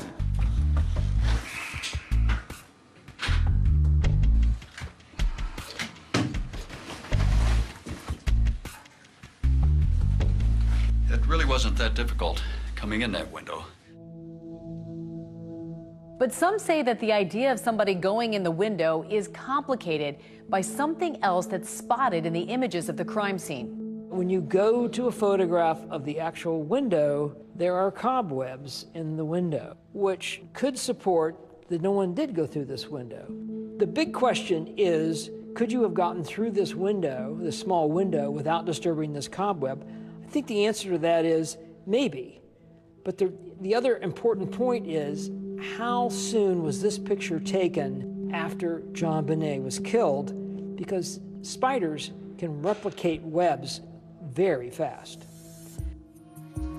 Also found in the basement by JonBenét's body, a shoe print, high-tech brand that did not match any shoes in the Ramseys' house.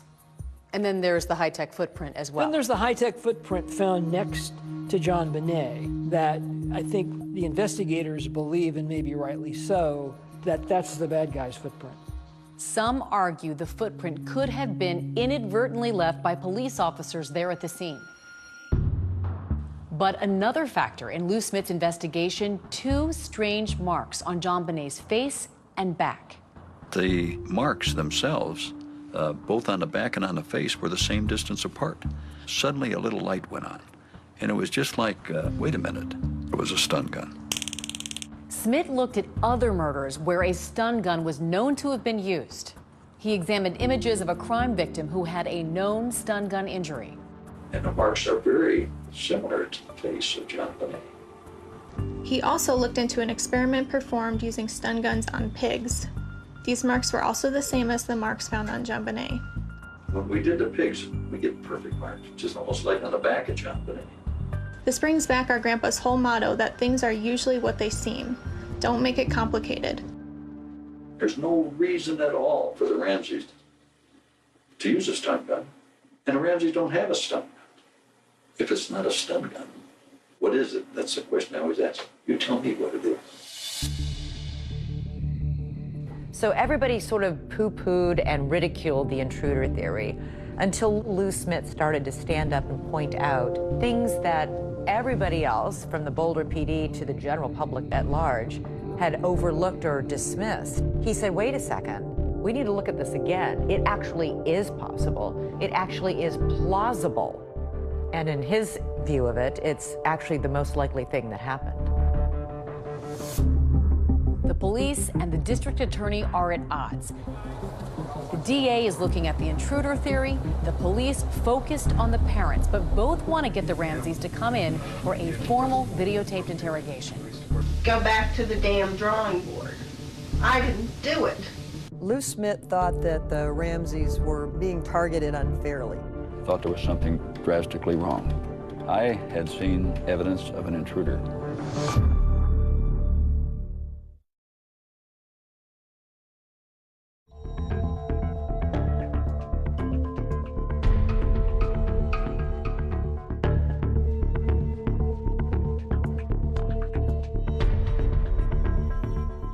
Within a few weeks of JonBenét's murder, police had an important clue: the discovery of foreign DNA on her body. Crime scene detectives discovered DNA underneath JonBenét's fingernails and in her underwear that did not match anybody in the Ramsey family. That was not something that was made public for quite a long time. They knew at the time that there was DNA in her panties, that it was mixed foreign DNA, and that it was not the Ramsey's DNA. Not Patsy's, not John's, and not Burke's. Detective Lou Smit was like, whoa, while you're pouring water all over the intruder theory, you're not revealing that you have found unidentified DNA and it doesn't match anybody in the Ramsey family. Lou is just incensed that the focus is still being, well, it could be Patsy, maybe we need to get her to confess. The Ramseys had been interrogated by police 4 months after JonBenét's death. But now authorities want the Ramseys to come in again for a formal videotaped interrogation. There were months and months of negotiations. Things about whether they could be videotaped. What are the questions going to be? Should the Boulder police be a part of it? Because the Ramseys said, we don't trust the police. We don't want them there. Ultimately, the interrogation took place at a different police department. And at the end, the Boulder police had to watch it from another building.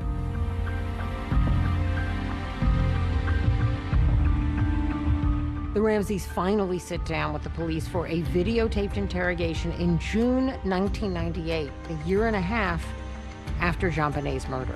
Today is Wednesday, June 24th, 1998. I'm president of the Broomfield Police Department.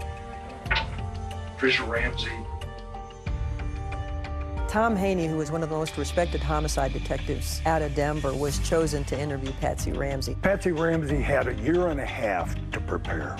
I knew that it was going to be tough to get a spontaneous response. Do you ever recall purchasing black duct tape like this?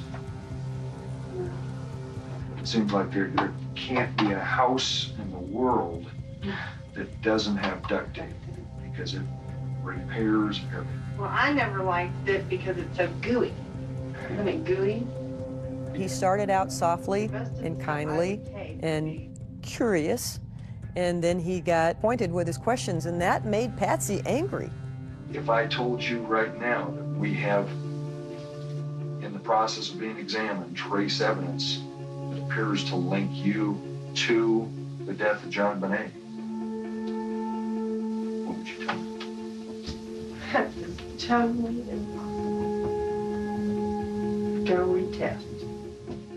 How is it impossible? I did not kill my child. I didn't have a thing to do with it. She said it was impossible that we had physical evidence linking her to the crime. I'm talking about scientific evidence. I don't give a flying flip how scientific it is. So, but they're trying to say, Patsy, that their actions before, during, and after are all consistent with innocent people. You didn't do it.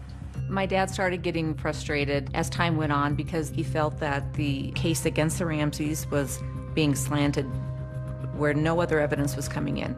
I thought there was something drastically wrong and that there was a gross injustice in this case. I had seen evidence of an intruder in the house that night. Lou Smit thought that the Ramseys were being targeted unfairly, and he didn't believe the police were listening to him. Smit so strongly disagrees with the prosecutor's focus on the Ramseys that he is resigning from the case, saying, "The case tells me John and Patsy Ramsey did not kill their daughter." He wrote a letter to Alex Hunter telling them that he couldn't be a part of the persecution of these people, is how he termed it. He wrote, "I intend to stand with this family and somehow help them through this and find the killer of their daughter." My dad may have resigned from the district attorney's office, but he never stopped work on the case. He walked in JonBenét's shoes, and he owed it to her, he felt, to continue his investigation. One thing Lou Smit fought to do was tell a grand jury his side of the story, the intruder theory. There were too many questions, in particular, that DNA in the underwear that appears to have been from a man didn't match anyone they knew of.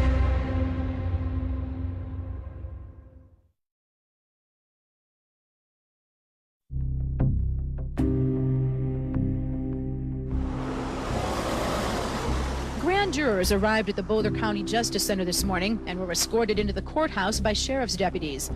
I think Alex Hunter got shamed into calling a grand jury.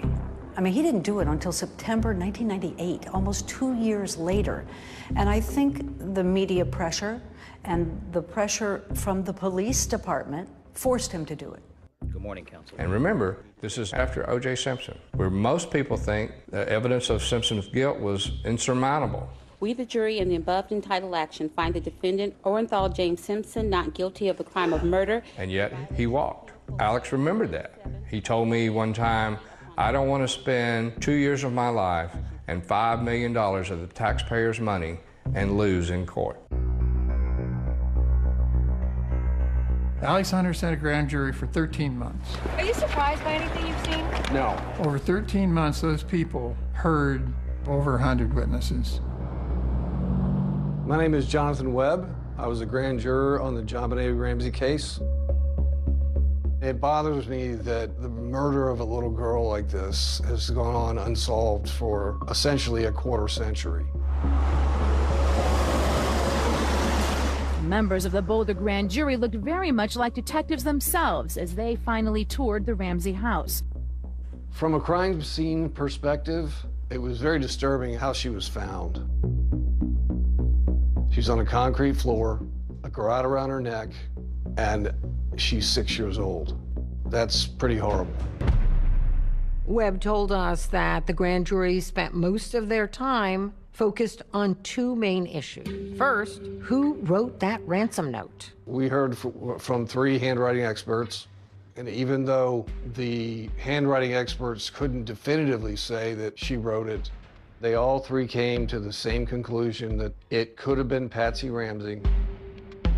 The Ramsey defense team had their own experts who said that the comparison between the writing on the ransom note and Patsy's handwriting was not conclusive.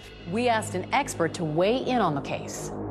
My name is Jennifer Nasso. I am a forensic document examiner. Handwriting is a great piece of evidence to have because you can identify the writer of a piece of writing. Throughout the ransom note, there's potential that the author attempted to disguise their writing. It doesn't look smooth and fluid. It's very, very shaky. So it looks like someone was purposely trying to shake their hand to alter the way that the writing looks. This is an example from the ransom note, where you see that kind of typewritten formation of the letter A. This is also from the ransom note, where you see that regular printed A. There are similarities between the ransom note and Patsy Ramsey's writing. However, the similarities that are seen are very general in nature. They're characteristics that many people execute within their writing. So here is another example. This formation seen in the ransom note is 2 strokes, where there's the stroke downward, the pen is lifted up, and then the bowl is created. Right here, again, from the ransom note, where it starts the formation of the bowl and terminates upward. So down here are examples of Patsy Ramsey's known writing. And you do see some of those formations again. That is significant that we see each of the formations represented, but keep in mind this is one letter from the whole ransom note. Is it possible that Patsy Ramsey wrote the ransom note? Yes. Is it possible someone else wrote the ransom note? Yes. And the grand jury believed that she wrote it. The second focus for this grand jury, according to Jonathan Webb, was the viability of the intruder theory. Smith actually presented his intruder theory to the grand jury. This is the very first photo taken of the train room basement window. The window is wide open. Now, if I was a detective, I'd have said, wow, this is entry. But the grand jury wasn't buying the intruder theory because of those cobwebs in the window. The intruder theory didn't make sense to the grand jury. The Boulder police had photographed cobwebs. So for someone to get through a small opening like that and not disturbing a cobweb would be remarkable. A grand jury does not decide guilt or innocence the way a regular jury does. The grand jury is only there to decide whether or not there is probable cause to charge the suspects with a crime.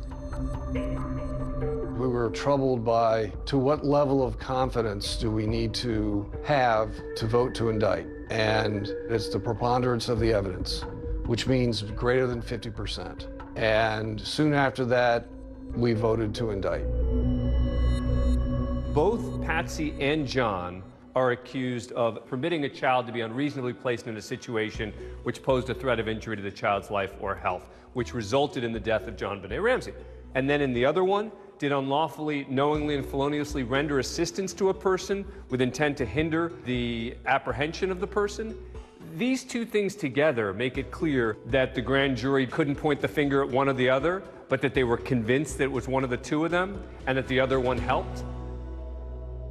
This is 7 News at 5. There is high anticipation in Boulder right now for a Ramsey decision, and we are about to hear an announcement from Boulder DA Alex Hunter. I and my prosecution task force believe we do not have sufficient evidence to warrant the filing of charges against anyone who has been investigated at this time. I was shocked. It's extremely unusual for a grand jury to vote to charge and the DA not charge. And you think it was the right decision? I think it was the right decision. I think no matter what you think about the case, I think that they would never have gotten a conviction. Thank you very much. There were too many questions, in particular, that DNA in the underwear that appears to have been from a man didn't match anyone they knew of. We've done all this work to try and vet the Ramseys. What work have we done to truly vet other potential suspects in this case? That's why Lou Smith continued investigating even after he resigned from the case. Lou Smith calls me cold, and I said to him, I've been praying for somebody to call and want to listen. Well, I believe a friend of mine killed her.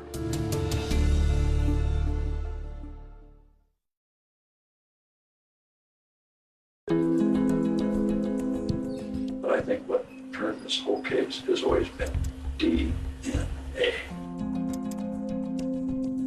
The killer left behind, I believe, part of his DNA. Over nearly 13 years, Lou took all of the information that he had on this case and developed a database. In this particular murder, he thought that DNA would solve this case. But Lou Smith couldn't have imagined the advances in DNA that were to come, advances that would lead to a number of big surprises in the case. What was developed is a thing called touch DNA. So I just touched this picture, I touched the table. I've now left skin cells on both locations. In theory, that could be scraped, and they could match that up to my DNA. In 2008, the then district attorney for Boulder, Mary Lacy, decided to do a new round of DNA testing on JonBenet's pajama leggings. More than a decade later, the items were retested and they found something new. Remember, the previous analysis had already found DNA from an unknown male under JonBenet's fingernails and in her underwear. Now, this new touch DNA uncovered DNA from at least one unknown male, maybe two, on her leggings as well. That's a pretty big thing. That's a pretty clear indication that somebody else was there. You've got DNA now in 3 places on JonBenet's body that doesn't match anybody in the Ramsey family, anybody, and nobody knows whose it is. And so I think that's what drove the district attorney to make a comment that she's basically not going to look at the family any longer. The news broke here at the district attorney's office with this incredible letter to JonBenet's father. DA Mary Lacy wrote John Ramsey, "We do not consider your immediate family, including you, your wife Patsy, and your son Burke, to be under any suspicion in the commission of this crime." John Ramsey appeared on a local newscast. We're certainly grateful for an acknowledgement that we are innocent, that this was an intruder, which of course we've always maintained. Somewhere, somehow, there may be a match to that DNA. Then you got your killer.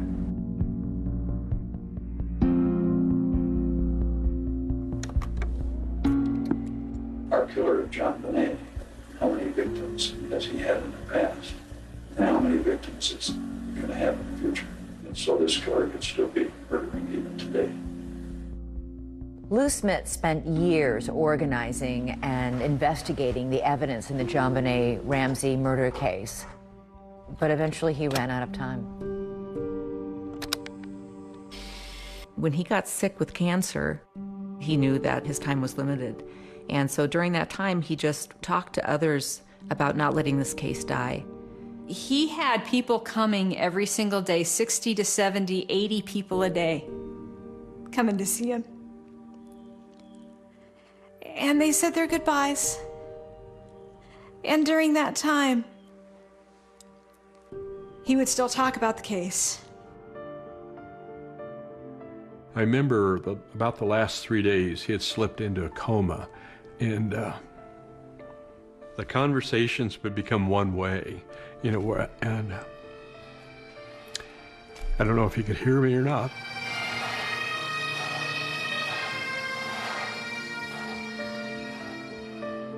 It's very much an honor to be here to celebrate Lou Smith's life and to share my thoughts with you. I'm John Ramsey. I had the opportunity to visit Lou a week before he died. Remarkably, during that time together, Lou talked a lot about the case. He hadn't given up. He never gave up. When Lou Smith died, he passed the torch of the JonBenét Ramsey investigation onto his daughter, Cindy Mara, and she took it. And he just said, I have a name. I want you to write it down. And I did. And he said, that's where you start. You know, we'd be glad to pay that. We don't have that electronic report, so we would need Boulder to send it. After my dad died, you know, a couple of us, our family, and then some of his old homicide partners, we just formed a team. You want to go down to number 2, because that is an in-state one. Yep. What we all share in common is that commitment to fulfill Lou's dying wish, that this case doesn't die with him. And I think it's that devotion, that respect, that love for Lou is what keeps our team moving forward. There were a whole host of other possible suspects. This is Bill McReynolds, the local Santa in town. There's no way in the world that I could be involved in the death of this little girl. I adored her. What a perfect suspect. Santa Claus. Wouldn't that have just tied it all up in a nice little bow?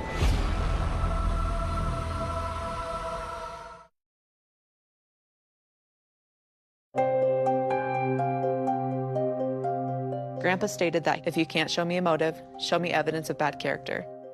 If you can't show me evidence of bad character, show me evidence. He had condensed everything he knew about every person of interest into a spreadsheet. The team that his family created is confident that the killer's name is on that spreadsheet. So what do we know about the person suspected of killing JonBenét Ramsey? The DA says the genetic profile from the DNA belongs to a male. There were a whole host of other possible suspects, ranging from known criminals to friends of the Ramseys. Brad, investigators looked beyond the Ramsey family. In fact, there was some speculation into potential involvement by 2 local men, correct? Correct. Here you have Gary Oliva. He was a homeless man who hung out at a church just a block and a half from the Ramseys' home. And he confessed that he killed JonBenét Ramsey. In fact, he called a friend right after she was killed, crying, sobbing, saying he'd just killed a little girl. They took a look at him, but eventually eliminated him because there is absolutely no connection between he and the Ramseys, and his DNA, they used that to eliminate him. This is Bill McReynolds, the local Santa in town. I was the Santa Claus for 3 years at their party, and I always liked the Ramsey party, so I called Patsy in particular and said it's time for our party. And apparently JonBenét had made a comment that he, Bill McReynolds, was coming to their house to see JonBenét. I think everybody thought that was a little weird. His DNA didn't match, and he's out of the picture. And then this is someone who actually gets brought up quite a bit. This is Michael Helgoth, and this was high on Lou Smith's list. Michael Helgoth was an interesting character. Lou Smith calls me cold, and I said to him, I've been praying for somebody to call and want to listen. Mike said he wanted to kill himself to get it over with, and that's one thing. And then he said that him and a partner were going to make $50,000 or $60,000 at Christmas. He wanted to crack a human skull. Michael Helgoth evidently committed suicide the day after the Boulder District Attorney threatened that, hey, we're going to find you. The list of suspects narrows. Soon, there will be no one on the list but you. So he committed suicide after authorities said they were narrowing their list. Right. He had a stun gun and he had high-tech boots. Correct. Stun gun, a bit odd for people to have. High-tech boots, fairly common thing for people to have. But the real clincher would be DNA didn't match, and he has no connection to the Ramsey family. So he was ruled out. And he was ruled out. And then Brad, who could forget John Mark Carr? Of course. He made quite the headline. I love JonBenét. Died accidentally. No. Everyone probably around the world knows John Mark Carr. Her death was an accident. So you were in the basement? Yes. Problem is, he wasn't in Boulder, Colorado when she died, and his DNA didn't match. And that was it. He was ruled out. What does it say about the state of this case and the possibility of ever solving it? Well, that's a big question. We went through the people of interest, the suspects, and came up with our top 20. Take a look at it and run it through their program. What our team has been doing is focusing on collecting DNA and testing DNA. Do you want to get in touch with them if who wants to? I think we should make the effort. Do you want to just start like maybe in September? And since Lou has passed away, the team has been able to clear a number of people from that list. However, the work is pretty slow because of the time and expense involved in locating somebody on that sheet and obtaining their DNA and then testing it. We have asked suspects for their DNA, and in other cases, we've, I guess, done it the old-fashioned way with surveillance and trickery. We've gotten together and followed people and gotten a discarded cup or some such thing. So the DNA is evolving constantly, so we're in better position today than we've ever been to solve the JonBenét Ramsey case. We are just trying to eliminate people from that list, and we just figure if we keep at it, hopefully we'll finally whittle it down to one person remaining on that list. Lou Smith's family believes that all but one person on that list is innocent.